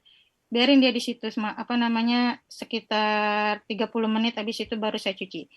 Nah, tapi yang obat kumur sama povidone iodin, tahu povidone iodin itu betadin ya. Ternyata dia tidak mampu menginaktifkan virus ini. Ya, jadi kalau bersih-bersih pakai itu salah, nggak bisa ya, nggak mati. Yang alkohol, Baiklin, makanya kan waktu itu bisa bikin disinfektan dari Baiklin kan awal-awal COVID dulu kan. Iya. Ya, nah. Hampir seluruh tubuh kita memiliki reseptor, ya, reseptor tempat nemploknya si corona, ya. Jadi corona itu kan dia benda mati, tapi dia bisa bereplikasi, bisa membanyak. Nah, kalau dia nemplok di tempat sel tubuh kita, nah sel targetnya ini hampir semuanya digambar ini. Di hidung, di paru, di usus, di jantung, di mata, di liver, semuanya. Makanya sekarang gejala COVID itu bukan cuman sesak, batuk, pilek, demam, enggak. Di otak juga ada. Ini sel saraf, ini ginjal, ini kandung kemih. Di plasenta ada, makanya hati-hati ibu hamil. Ya, di sel-sel pembuluh darah juga ada. Jadi dia hampir semuanya di dalam tubuh kita, sel targetnya dia ada. di dalam tubuh kita punya reseptornya namanya S2 ya. Nah, gimana caranya dia masuk ya? Nanti kita masuk nih, si virus nih masuk ke dalam melalui hidung. Bisa macam-macam ya. Nah, inilah nih sel kita nih, sel-sel tadi. Sel usus yang ada di usus, sel yang ada di hidung, sel yang ada di saluran nafas ya. Dia punya reseptor, punya lubang kuncinya. Punya lubang kunci. Virusnya dia punya kunci-kuncinya, nempel dia. Celuk. Nah, disinilah fungsi imunitas kita. Ya, fungsinya imunitas kita bagus apa enggak untuk melawan si ini, untuk menghasilkan antibodi yang kuat supaya kita jangan sampai coronavirus disease, jangan sampai jadi penyakit. Ya, jadi orang terinfeksi sama orang yang kena penyakit itu beda ya. Kalau cuma terinfeksi tapi dia nggak sakit seperti apa? Orang tanpa gejala, dia terinfeksi tapi dia nggak sakit. Nah, makanya anjuran dia adalah untuk isolasi mandiri. Seperti itu. Ini di sini nih fungsi imunitas kita. Nah, gimana transmisinya? Ya, transmisinya yang paling utama adalah kontak erat. Ya, kontak erat pada orang-orang yang kontak erat. Nanti saya jelaskan lagi kontak eratnya itu seperti apa. Nah, untuk transmisinya ada langsung dan tidak langsung. Kalau droplet ini mungkin semua udah tahu ya. Droplet itu percikrenik yang keluar dari mulut orang yang sakit, orang yang terinfeksi. Secara langsung. Dia deket-deket, temannya batuk nggak pakai masker, temannya bersin nggak pakai masker, teman yang di dekatnya itu menghirup dropletnya secara langsung. Nah, di situ kembali seperti ini prosesnya. Nah, kalau tidak langsung, si droplet ini batuk tuh, keluar. Nempel dia di gagang pintu, di bangku, di meja, di mana, di sendok gitu kan. Pokoknya di daerah di pencatan lift, di tombol lift. Nah, orang yang megang, orang yang sehat nggak cuci tangan, ya, nggak pakai cuci tangan yang mengandung alkohol, nggak pakai sabun. Dia pegang mata, dia pegang mulut, dia makan, dia pegang hidung, ya. Nah, sini perlu diketahui lagi orang yang terinfeksi baik dengan gejala ringan ataupun tanpa gejala masih bisa menyebarkan COVID. Kenapa? Di sini kita lihat metode penyebaran aerosolnya. Batuk, bersin, meludah, berbicara keluar dropletnya. Orang berbicara ngomong biasa aja keluar dia. 200 sampai 200 virus per menit. Ya, kalau apalagi orang batuk sama bersin yang sampai lompat-lompatan itu ya. Kalau ada ingusnya pada keluar semuanya kan. Meler. Kalau ingus kelihatan gede gitu kan. Yang kita khawatirkan yang mikro droplet ya, yang kecil, yang benar-benar masuk bisa langsung ke saluran nafas. Iya. Bisa sampai 20 juta virus per menit. Waduh. Nah, ini lagi. Ya. Kenapa nih kita udah pakai masker, kita udah ini masih kena aja. Ini mungkin dari sini. Virus itu ternyata dia bisa bertahan sampai maksimal 7 hari di mana nih? Nah, ini yang kadang-kadang kita lupa nih. Abang-abang yang dari luar maskernya ditaruh di bawah jok motor, ya kan? Iya. Pasti lupa. Besok bisa dipakai lagi. Kan? Nah, ternyata dia bisa sampai 7 hari di uang kertas sampai 4 hari. Ya. Ini di uang yang kita nggak tahu, kadang-kadang kita nggak sadar kan, nggak mungkin uang kita semprot-semprotin pakai hand sanitizer kan, ya makanya ini di kain 2 hari. Jadi kalau misalnya pakai masker kain dicuci tiap hari ya. Terus di bagian luarnya kalau bisa jangan dipegang-pegang kayak tadi Sang Yahya ya. Terus di kayu 2 hari. Ini perlu diketahui juga. Nah, ini muncratannya orang yang bersin, dropletnya. Ini yang gede yang dropletnya. Kita belum tahu yang mikro dropletnya yang kecil-kecil kayak gini nih. Ini kalau nggak ada yang ngerti bersin, bebangkis gitu. Siapa yang bebangkis? Iya dah, bangkis. Emang bersin kan bahasa Indonesia. Iya dah, bebangkis. Nah, keluar deh nih, virusnya deh, pancarannya, percikannya keluar sampai paling jauh 7 sampai 8 meter. Jauh itu ya. Makanya kalau orang yang sakit, orang yang bergejala emang harus diisolasi karena bisa sampai kayak gini jauhnya. Nah, transmisinya yang paling high risk itu orang yang sering kumpul-kumpul ya. Nonton bola, main gaple, terus main apa lagi, kongko-kongko sambil ngopi di warkop ya. Terus apalagi pengajian yang tidak physical distancing ya. Boleh ngaji, boleh, bukannya nggak boleh, beneran. Sholat Jumat boleh, bukannya nggak boleh, tapi saat ini Ya, saat ini memang lagi pandemi, jangan sampai orang-orang tersayang di rumah kita gara-gara kita kena gitu. Ya, gara-gara kita yang keluar, yang aktif kemana-mana, yang di rumah yang sakit gitu. Kitanya sih sehat karena imun kita bagus, yang di rumah yang sakit ya. Ini high risk masih yang kumpul-kumpul. Naik sepeda, ya Bang Ridwan Sadil yang hobi sepeda nggak boleh rame-rame lagi ya. Nah, boleh tuh ngeliat danau, boleh ngeliat danau, lihat gunung ya. Terus kalau yang medium risk ini makan di kafe, belanja, shopping gitu ya.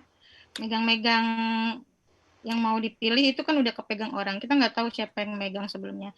Yang low risk ini sih gambarnya dia sendirian, kesian banget ya kalau sendirian. Maksudnya ini physical distancing. Ini jomblo banget nih. Siapa yang jomblo di sini nih? Saya. Ya, saya juga jomblo ya. Jadi ini dia sendiri, bukan berarti dia sendiri, maksudnya physical distancing sama yang lain. Ya, menjaga jarak. Jadi dia lebih low risk. Yang untuk mengurangi resikonya itu pakai masker, sedikit orang lebih baik daripada rame-rame, harus ada ventilasi. Physical distancing sekarang, bukan social distancing lagi, fisikal. Jadi badan kita juga jauh-jauhan, ya. Terus kalau mau kencang-kencang pakai masker aja, ya biar nggak muncrat-muncrat. Kalau mesti kerja di luar lebih sebentar lebih bagus, lebih aman. Jadi yang seperlunya aja. Gejalanya, ya, yang paling ngehits ini nih, demam. Ini semua infeksi virus ini demam tinggi mendadak lebih dari 38 derajat itu udah infeksi virus kemungkinan tinggi mendadak ya. Selanjutnya ada batuknya biasanya batuk kering, nggak ada dahaknya, nyeri tenggorokan, sesak napas sama lemas. Nah, sesak napas biasanya bukan sesak napas yang nggak gitu, tapi sesak napas narik napas aja susah. Itu bengek yang begitu tuh. Bang Yanto tahu tuh. Ya. Asma ya, bengek. Bukan yang kayak gitu, tapi dia narik napas aja susah, apalagi ngeluarin, dia narik napas susah, berat. Nah itu udah mulai ke arah derajat sedang berat ya, itu harus dirawat yang seperti itu.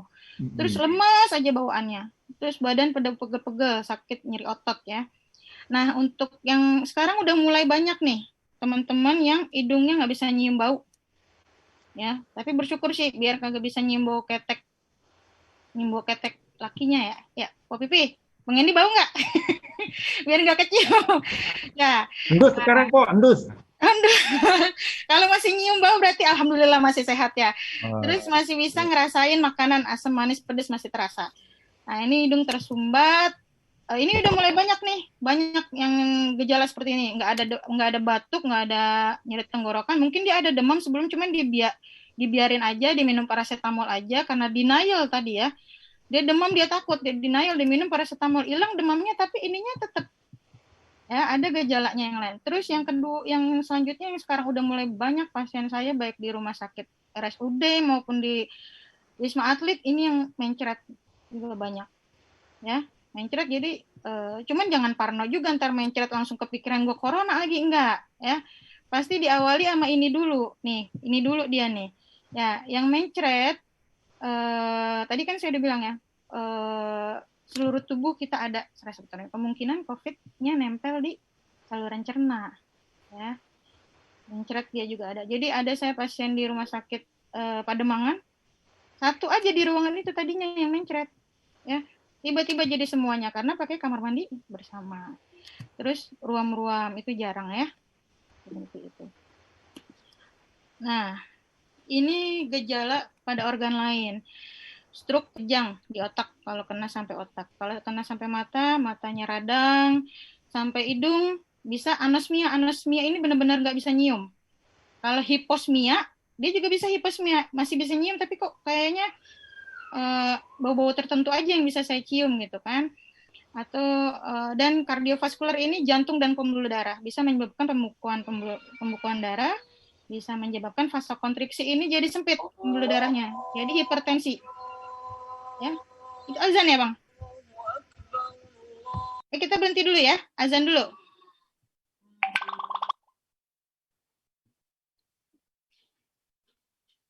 Lanjut apa berhenti? Lanjut. Lanjut. Jadi orang yang hipertensi juga hati-hati karena COVID ini sendiri bisa menyebabkan hipertensi, apalagi orang yang hipertensi.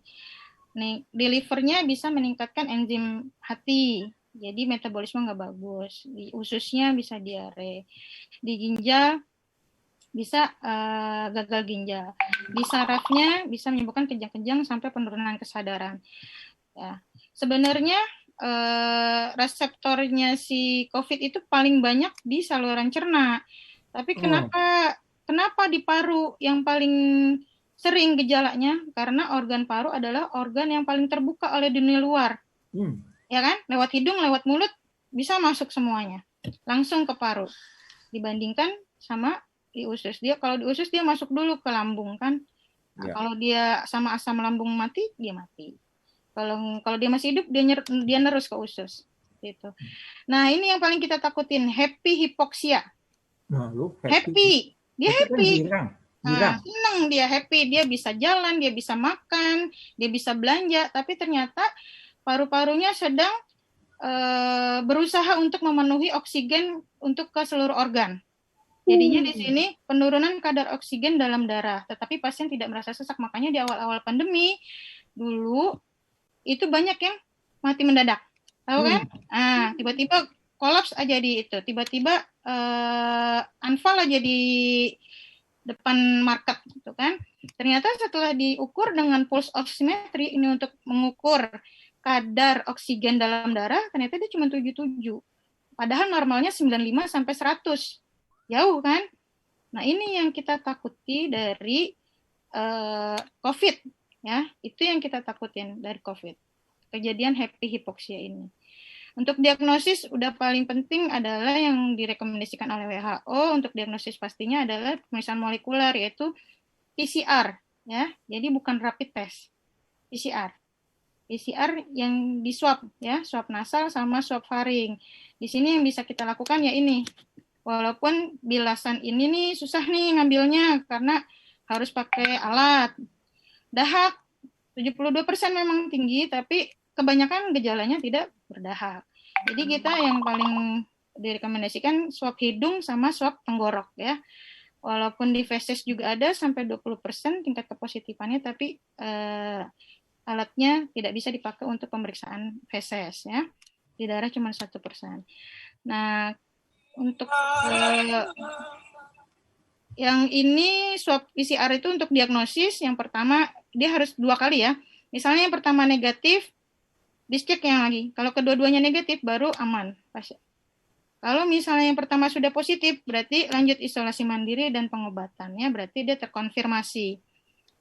Ini tadi juga udah di sini. Kenapa lebih direkomendasikan swab PCR daripada rapid test, ya? Walaupun sebenarnya kadang-kadang beberapa perusahaan masih mengandalkan rapid test, ya. Nanti kalau udah ada yang reaktif, baru di swab gitu. Padahal sebenarnya di swab yang lebih bagus. Karena apa? Karena kalau rapid test bisa positif palsu atau negatif palsu, ya. Kenapa bisa positif palsu? Bisa aja reaksi silang oleh virus-virus yang lain yang tadi saya sebutkan. Bisa dari human coronavirus yang lain atau influenza, virus-virus yang lain. Jadi ada positif reaktif, tapi ternyata pas di hasil swab kok negatif. Kemungkinan itu positif palsu hasil rapid testnya, ya. Atau penyakit-penyakit autoimun. Kalau yang negatif palsu, udah girang nih, non reaktif nih IgM IgG-nya. Tapi ternyata pas di swab positif. Nah, ini yang terjadi, ya. Belum terbentuk antibodi karena kan kita melihat antibodi untuk rapid test, ternyata belum terbentuk. Terus kadar antibodi di bawah alat dan pada pasien-pasien yang imunnya kurang, seperti pasien kanker, pasien dengan hemodialisa, pasien HIV, ya. Ini dia. Dok. Ya. Dok. Ya. Kalau yang palsu-palsu itu bagaimana maksudnya ya? Itu yang palsu, jadi gini. Nggak terdeteksi. Yang palsu kagak asli. Ya, jadi gini, positif palsu misalnya, Ceng Yahya cek rapid test kan, yang keluar itu IgG dan IgM, ya, reaktif, wah udah ketakutan aja nih, hasilnya reaktif, pas dirapid yang diambil darah. Ya. Karena dia tingkat kepositifannya itu diragukan, makanya kebanyakan hasil rapid test itu harus diteruskan dengan swab PCR. Ya, karena dia ini bisa aja terjadi reaksi silang. Yang positif itu ternyata bukan antibodi yang dibentuk sama tubuh terhadap si coronavirus. Ya. Tapi bisa karena virus yang lain. Gitu. Kalau yang negatif palsu, dicek hasilnya IgM, IgG-nya non reaktif. Ya, udah girang banget nih. Cuman dari hasil labor tetap disuruh cek swab, ternyata hasilnya positif. Berarti kan itu negatifnya bohong-bohongan. Iya. Nah, ternyata nggak negatif hasil IgG. Ternyata virusnya ada. Ini penyebabnya. Bisa aja dalam tubuh kita itu masih dalam masa inkubasi. Masih belum terbentuk antibodi. Jadi nggak terdeteksi. Bisa juga kadar antibodinya juga di bawah deteksi alat. Jadi memang yang direkomendasikan memang PCR swab ya. Gold standarnya. Jadi kemungkinan kesalahan itu bisa dari alatnya ya, Dok? Bisa. Jadi dari alatnya, jadi kalau rapid test masing-masing alat itu beda semua. Jadi kalau misalnya teman-teman memang punya riwayat perjalanan jauh ke tempat yang transmisi lokal, terus ada gejala atau kontak dengan yang positif bergejala, langsung aja mendingan swab ya daripada rapid. Jadi lebih jelas positif atau negatifnya. Nah, ini gambaran ronsennya. Gambaran ronsennya. Kalau normalnya hitam kan, paru kanan kiri hitam. Nah, ini bagi yang sedang berat nih, ronsennya hitam semua, putih semua. Nah, ini yang tadi kan kontroversi, banyak pro kontra, katanya orang yang belum tentu COVID, ternyata kenapa pas meninggal di pemulasarannya harus protokol COVID. Nah, ini harus paham ini dulu. Suspek, probable, atau terkonfirmasi, ini yang dari Kemenkes, dari WHO, terus dari Kemenkes kita putuskan. Kalau suspek, ini ada orang infeksi saluran napas akut, ya batuk, sesak, demam, tadi yang ciri-ciri yang tadi. Dia habis dari daerah transmisi lokal, misalnya dari Jakarta, atau habis dari jalan-jalan ke Bandung, atau kalau dia di Jakarta habis nonton bola kayak gitu, tiba-tiba besoknya dia batuk, sesak, demam. Nah, itu masih suspek. Atau dia serumah sama dia ada yang positif. Ya, yang di rumah ada yang positif, besoknya dia ini infeksi saluran nafas, ada batuk, ada sesak, ada demam. Itu masih suspek. Suspek ini masih curiga. Ya, masih curiga.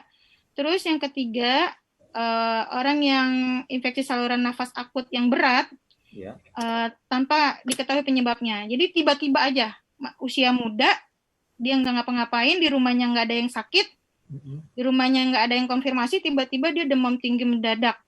Nah, itu masuk dalam kategori suspek atau mencurigakan ke arah situ. Seperti itu. Nah, yang kedua yang probable. Kalau probable ini udah kemungkinan besar. Jadi kasus yang tadi suspek itu dia meninggal. Tapi gambaran secara klinis dinilai dokter dari ronsen, dari gejalanya sebelum dia meninggal itu COVID. Ya, walaupun tidak ada hasil PCR. Nah, makanya itu dibilang probable. Kalau terkonfirmasi pasien dengan atau tanpa gejala dengan hasil PCR positif. Jadi maupun dia ada gejala atau tidak gejala, hasil swab-nya positif, itu terkonfirmasi. Ya. Nah, itu yang membuat kadang-kadang sebenarnya gini ya, kalau saya alami pengalaman saya di lapangan, lebih ke penjelasan tenaga medis kepada keluarga, gitu, dan penerimaan keluarga tentunya, gitu. Kalau ternyata sudah ditetapkan nih, kalau pasien yang suspek probable terkonfirmasi, kalau dia meninggal, pemulasaran jenazahnya ya sesuai dengan protokol gitu. Tentunya itu sudah dengan pertimbangan klinis gitu. Jadi enggak serta-merta karena seperti yang gosip-gosip berita-berita hoax ya. Oh, kalau di COVID kan dapat sekian. Kalau di COVID kan dokternya dapat sekian gitu. Tidak, kami juga sama. Kami juga sama di sini. Kadang insentifnya datangnya cepat, kadang nggak sama. Jadi kita nggak ada urusannya sama itu. Sama sekali nggak ada konspirasi gitu. Itu hoax. Mungkin ada kalau oknum-oknum tertentu ya. Jadi kalau bisa nih teman-teman yang ada di sini, Abang, Empo, Encang gitu kan, Babe yang ada di sini, ya pikiran yang kayak gitu-gitu tuh dibuang jauh-jauh aja. Emang kan kita lagi pandemi semua ya. Ini kalau insya Allah kalau tenaga medis itu emang sesuai. Kecuali kalau ada oknum-oknum tertentu ya. Nah, masa inkubasi bisa sampai 14 hari, makanya kadang-kadang kalau orang yang kontak sama orang rumah yang positif, kadang-kadang kalau dia nggak ada gejala sama puskesmas, ya udah isolasi mandiri aja di rumah sampai 14 hari, sampai ada gejala. Kalau ada gejala baru lapor. Seperti itu. Nah, ini kontak erat ini, kontak tatap muka berdekatan sama kasus yang tadi, kasus probable dan kasus yang konfirmasi. Jaraknya radius 1 meter lebih dari 15 menit. Jadi memang kita nggak boleh lama-lama ngomong sama orang. Gitu. Kita takutnya dia terkonfirmasi positif. Ya, sentuhan fisik langsung dengan kasus probable. Makanya biasanya kalau lakinya positif, kemungkinan besar bininya juga positif. Iya nggak, Cang ya? Ya, aku. Ya kan dia sentuhan fisik kan? Iya. Iya. Terus orang yang memberikan perawatan langsung, tapi nggak pakai APD. Ini ada yang ringan, sedang berat. Kalau yang berat biasanya sudah rawatan di ICU ya. Nah, faktor resikonya apa? Nih, hati-hati buat yang punya asma, punya sakit gula, usia di atas 65 tahun, penyakit ginjal, terus yang obesitas ya, yang kegendutan, terus orang yang punya penyakit jantung, terus orang yang punya penyakit liver. Nah, kalau ini yang bisa menyebabkan kematian atau bisa menyebabkan sakitnya jadi berat, ini dia. Berpergian ke daerah transmisi lokal ya maksudnya, tanpa protokol kesehatan. Kontak dengan kasus positif, usia di atas 60 tahun. Jenis kelamin pria, hati-hati. Kenapa jenis kelamin pria? Karena biasanya laki-laki yang sering ayab-ayaban. Wah, iya, emang. Berhenti ngayap. Berhenti ngayap. Ayab-ayaban. Terus hipertensi ya, tensi tinggi, punya penyakit jantung. Nah, sama yang tadi ya. Ini pengobatannya sampai sekarang belum ada ya. Terapi definitif dalam arti kata belum ada, emang obat yang sesungguhnya belum ada buat menghilangkan virus itu dalam tubuh kita. Ya. Jadi saat ini obatnya untuk membantu, ini kan antivirus semua nih. Ya. Membantu menurunkan jumlah virus yang ada di dalam tubuh kita. Tapi kalau untuk matiin enggak? Ya. Nah, terus di sini tadi nih yang disebutin antioksidan ya, ada daun kelor, pokoknya banyak yang tadi disebutin. Memang itu sudah ada di surat dari yang di darah, terus meniran ya. Itu memang fungsinya untuk meningkatkan daya tahan tubuh. Ya. Dulu awal-awal kita hebat tuh, ya, bisa menyembuhkan. Sekarang ternyata sudah dilarang. Nah, di sini pencegahannya ya, 3M. Menggunakan masker ya bila keluar rumah, menjaga jarak minimal 1 meter dengan orang lain. Dalam arti menjauhi keramaian, jauh-jauh 1 meter minimal. Ya, cuci tangan dan tidak menyentuh daerah wajah sebelum mencuci tangan. Pipi maunya deket aja sama saya ini. Nah, iya itu emang susah, nempel aja ya kayak perangko ya. Menjaga perilaku hidup bersih dan sehat, yang penting bersih ya. Nah, istirahat yang cukup, makan makanan bergizi, menghindari merokok, ya. Terus yang terakhir mengkonsumsi suplemen tambahan vitamin bila perlu ya. Tadi boleh tuh yang khasiat herbal yang dibuat sama Bang Hendy itu memang berkhasiat betul meningkatkan daya tahan tubuh tujuannya. Di zaman pandemi sakit nggak sakit tetap itu ya dijaga, betul nggak Bang Hendy? Iya, betul. Terus di sini pakai masker. Ini yang kebanyakan saya suka sekali nih gambarnya nih. Pakai masker ada lubangnya buat minum. Pakai masker di telinga. Matiin. Ini hidungnya nongol. Ini cuma dijadiin kumis doang. Ayo. Bang Latif. Nah, ini makanya di hidung. Wijaya. Di hidung doang. Ini di jenggot doang. Nah, ini resikonya kalau nggak pakai masker. Ini dia yang ada titik-titiknya orang yang sakit. Kalau dua-duanya pakai masker, resikonya ringan. Kalau yang sakit, lagi batuk-batuk nggak pakai masker, atau sebaliknya, resikonya sedang, tapi tetap beresiko. Apalagi yang dua-duanya nggak pakai masker. Saya sendirian di ruangan, jadi nggak pakai masker. Nggak apa-apa. Kalau sendirian di ruangan nggak apa-apa. Ya, ini nih Bang Hendy nih, sama siapa lagi nih? Ya. Walaupun ya daya tahan tubuh kita jaga, kita minum suplemen gitu kan, tetap kan Allah udah bilang tuh, wa iza azamta fatawakal ala Allah. Jadi pencegahan itu tetap kita jalanin.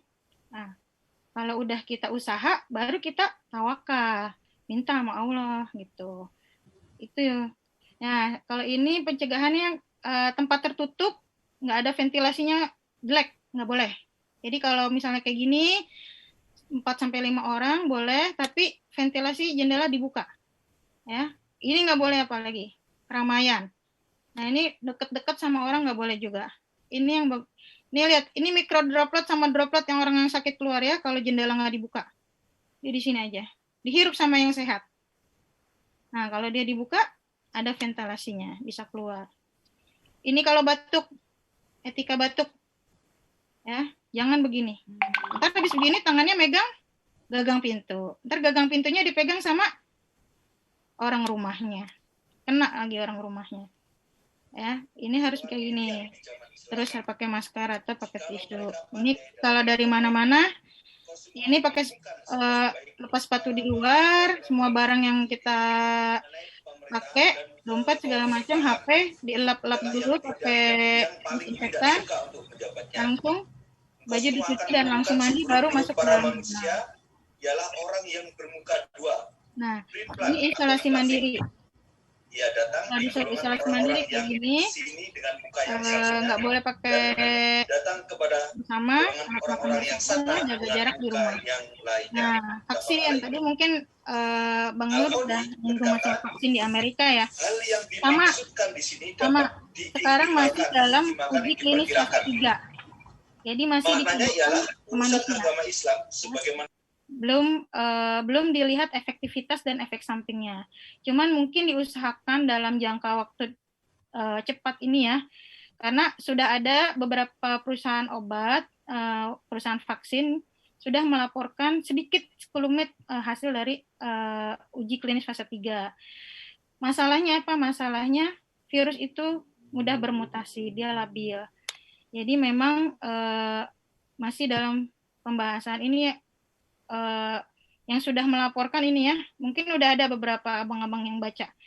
Sinovac dia yang dibeli, yang kita borong ya, ternyata dia belum ada bukti efikasinya. Justru ini yang diborong. Ya, dari Cina. Nah, lo. Ya, tapi ini dengarnya beritanya sendiri, Pak. Itu kalau di Cina mesennya dari Jerman. Nah, dia pesen yang ini nih, yang 95%. Nah, iya, dia mesennya dari Jerman. Kenapa kita mesen dari Cina gitu? Nah, itu yang aneh. Itu memang, itu luar biasa. Ya, itu luar biasa banget memang. Ya. Singapura sendiri pun katanya belinya dari Jerman. Pfizer itu kan? Ya, yang dibeli ini nih. Iya, bukannya Cina. Padahal di sana banyakkan Cina gitu. Ya, betul. Itulah. Makanya kalau kita dari Nakes pengennya sih minimal banget yang inilah. Nih, yang dari sini, yang dari AstraZeneca. Atau yang kalau ini udah pasti buktinya boleh juga lah. Karena kita duluan yang dapat tenaga kesehatan. Iya, betul. Tenaga kesehatan, terus pasien-pasien usia 18 sampai 59 tahun itu yang dapat duluan. Gitu. Kita takut juga kalau misalnya efikasinya belum jelas ya, karena ya, prinsipnya yang dimasukin adalah virus yang dilemahkan, itu virus yang dimasukin. Tapi dia memang meskipun begitu penting vaksinasi karena keuntungannya lebih banyak daripada efek sampingnya. menimbulkan imunitas, mencegah penyebaran penyakit, mencegah infeksi yang lebih berat, melindungi dari resiko kematian dan cacat, dan menghemat waktu dan biaya gitu. Jadi kalaupun nanti ada sama kayak vaksin influenza kan paling cuma berapa bulan kan, 3 bulan, habis itu ntar harus vaksin lagi gitu. Karena kan dia sifatnya virus. Virus itu labil. Jadi gampang bermutasi. Paling kalau efek samping bengkak, nyeri, tempat suntikan, demam dan sakit kepala. Terus ini tadi saya belajar dikit dari Bang Zahrudin ya. Tapi sebenarnya bukan saya sih yang pantun. Ini dia nih. Saya malu banget dia. Bajunya begini. Gak bener ini bajunya. Dia pantun dimakan Indomie, bari main prostatan. Sekarang lagi musim pandemi, nyok, terapkan protokol kesehatan. So, ya. Terus, nah ini dia bininya lagi nih. Gak jelas juga dia bajunya. Bang Apit pergi ke Blok M. Ayo lawan COVID dengan 3M. Apa tadi 3M? Cuci tangan, Cuci tangan. pakai masker, jangan ngayap. Ya, jangan ngayap ya. Iya dah. Menjauhi Mengikuti protokol. Bukan protokol. Protokol, Bang. Mengikuti protokol. Salah. Awas yang salah sebut. Terus ada lagi nih dia nih. Minjem galak buat pergi piknik. Nyasar jadi muter-muter. Kalau ada gejala jangan panik. Periksain ke dokter nih, dia dokternya dah ya. Ya mungkin Cakep amat itu dokternya. Mantap. Dah, bagaimana? Ada yang masih kagak jelas atau udah lapar atau mau sembahyang kali ya? Jam prakteknya di mana, Dok? Prakteknya di mana, jam berapa? Oh gitu. Kalau saat ini kan memang masih di rumah sakit rujukan COVID. Cuman kalau misalnya memang mau konsultasi via WA bisa, saya terbuka. Siap. Silakan. Nomor WA-nya? Boleh di-share WA-nya, Dok. Iya, saya masukin ya, tunggu. Jadi Dok, Ya. ini tadi kawan-kawan minta nomor WA dokter, kemudian Ya. minta alamat, juga minta Banyak banget ya. minta yang tadi di-share tuh katanya. Oke, biar Presentasi. presentasinya ya. Iya. Tuh, Bang.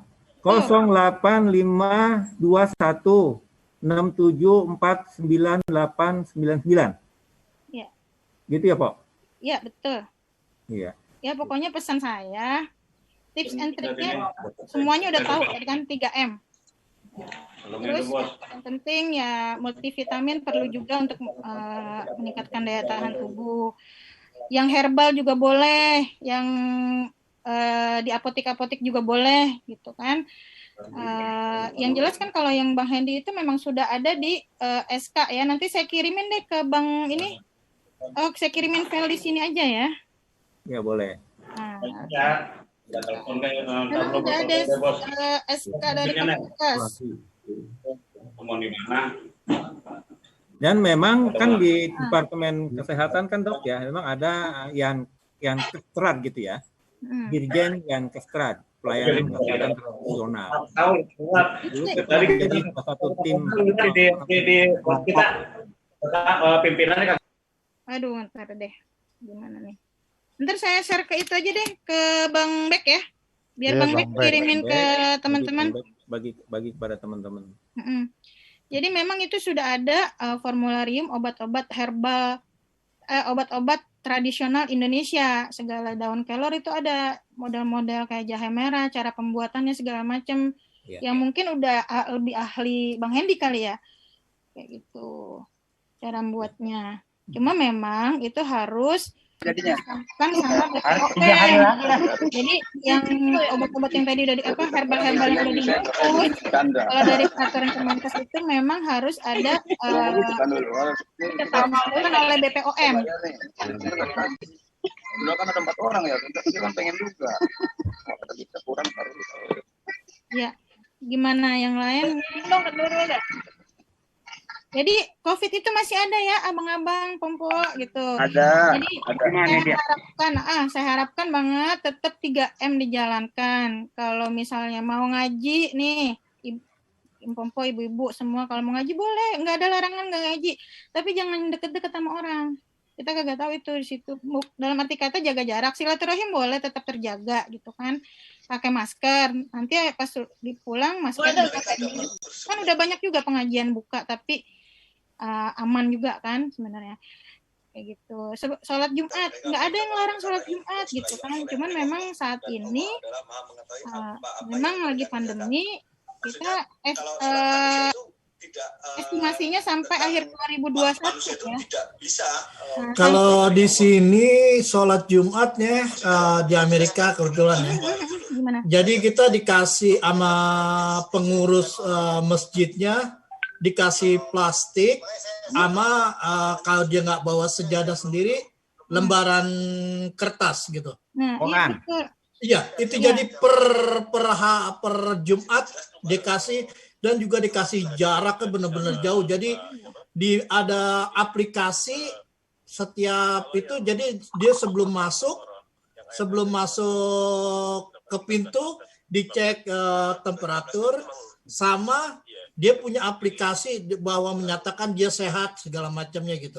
Jadi dia mesti nulis, karena kan di sini sholat Jumat bisa dibagi 3 waktu gitu. Jadi waktunya dan jaraknya juga karena sekarang musim dingin gitu, jaraknya kan jadi makin dekat gitu ke asar, sholat zuhur ke asarnya dekat. Jadi disingkat jadi per sesi 25 gitu. Dan orang yang mau masuk ke masjid pun mesti mendaftar gitu. Jadi dibatasi hanya misalkan ada 500 orang, jadi dibagi 3 sesi jadi 150 per sesi gitu. Jadi setiap orang yang udah sebelumnya, jadi 2 hari atau sehari sebelumnya udah daftar dulu gitu. Daftar ke masjid. Iya, jadi kuotanya misalkan kuotanya udah penuh, dia bisa ke sholat Jumat yang kedua, bisa sholat Jumat yang ketiga sebelum sampai asar gitu. Itu aja sih. Iya, berarti kan itu yang salah satu dan tetap mesti pakai masker, itu wajib. Ya, itulah yang membuat US itu walaupun dia agak telat penanganan COVID-nya, tapi angka kematiannya, case fatality rate cuma 1% dibanding kita gitu, karena memang sudah berkolaborasi semuanya, medisnya, pemerintahnya, semua sudah satu tujuan sama lawan COVID gitu. Kalau kita kan ya kalau ingat gitu, kalau mau gitu kan masih kayak gitu. Iya benar. Lagi sampai segala bansos kita ditilep kan kayak gitu. Maksudnya memang nggak jalan gitu. Yang berjuang gitu, yang cuek itu yang masih bikin angkanya makin naik gitu.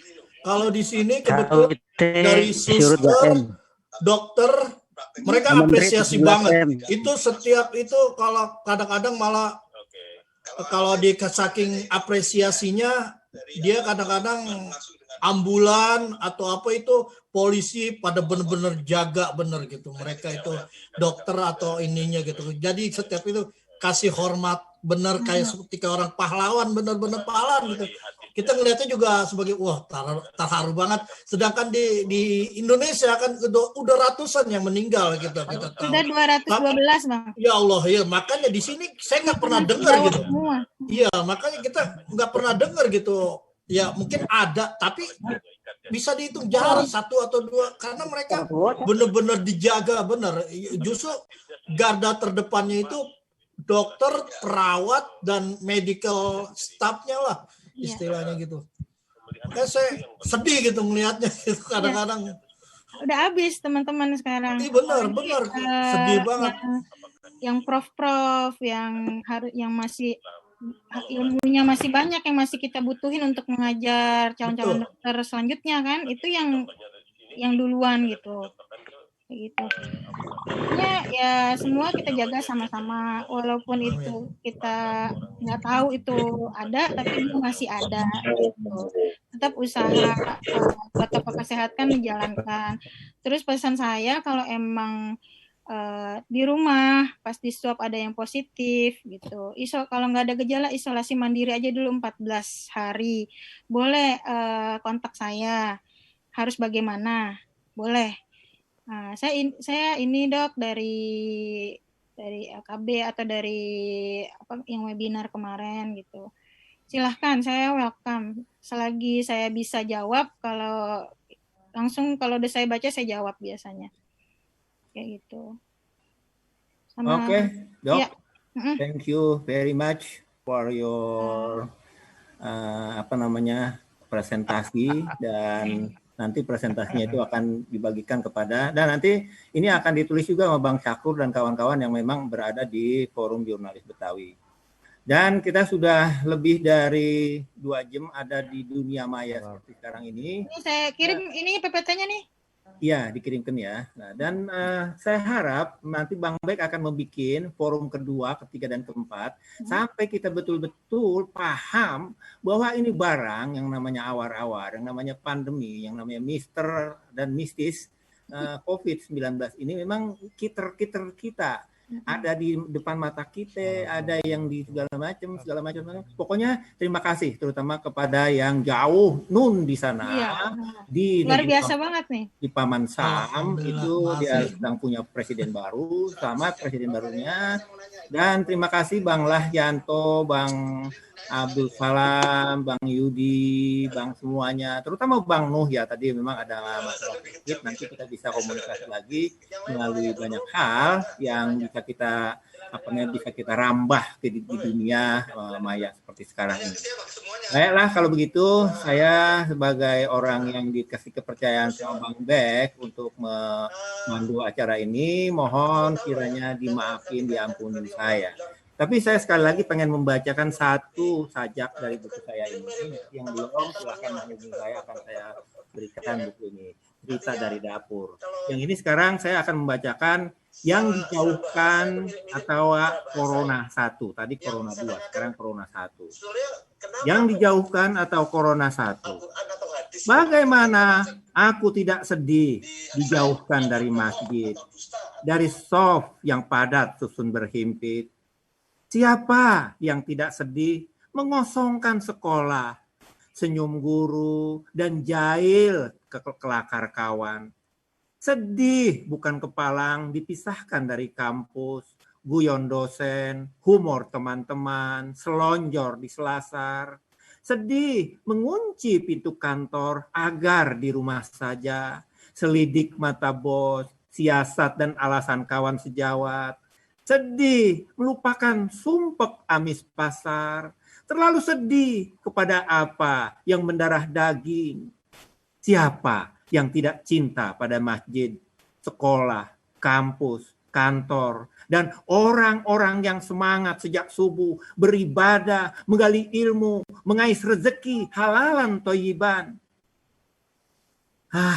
Corona, entah, tapi berkeliaran sekitar kita. Maka aku mengikuti anjuran ulama dan umara, bukan mengikuti congkak sombong manusia. Biar kutajamkan indera menjalani itu semua demi membungkus, memelihara bersih cinta, membekukan jumawa, bala, dan prahara. Nyata, nyala cinta menggelora ada di dada. Kupahamkan masjid, sekolah, kampus, kantor, pasar hanya tuhu penanda bagi cinta dipelihara, memuliakan hidup yang sekali disandangkan.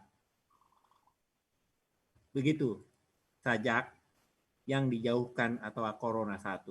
Demikian. Sekali lagi terima kasih saudara-saudaraku semuanya. Engkau adalah sahabat di kala macam-macam persoalan yang kita hadapin di atas alam dunia ini. Kita berharap ini awal-awal, ini COVID segera diangkat oleh Allah dan dihilangkan dari muka bumi Nusantara dan muka bumi semuanya. Sehat untuk engkau semuanya, Bang Nuh, Bang Bek semuanya. Amin. Makasih Bang. Nah, makasih banyak ya. Makasih Dok. Iya, makasih Bang Nur. Ya, pokoknya sehat semuanya ya. Pokoknya kupas kelapa jangan dibelah. Kalau dibelah sumpah airnya. Kalau ada kata dan ucapan yang saya yang salah, mohon kiranya dimaafin dan diampuni saya. Lanjut ya. Demikian. Warahmatullahi wabarakatuh. Makasih Bang ya semuanya ya. Assalamualaikum warahmatullahi wabarakatuh. Waalaikumsalam warahmatullahi wabarakatuh. Makasih semuanya abang-abang semua, makasih. Bang, Tabe. foto bersama dulu Bang. Mas Syakur. Oh iya. Bikin foto bersama dulu dong. Ada foto. Iya, ada sesi foto. Yang mau Siapa Pak Lai? bentar. Ini yang moto deh. Bang Syakur. Ini ada yang belum nih, Bang Rudi. Bang Rudi.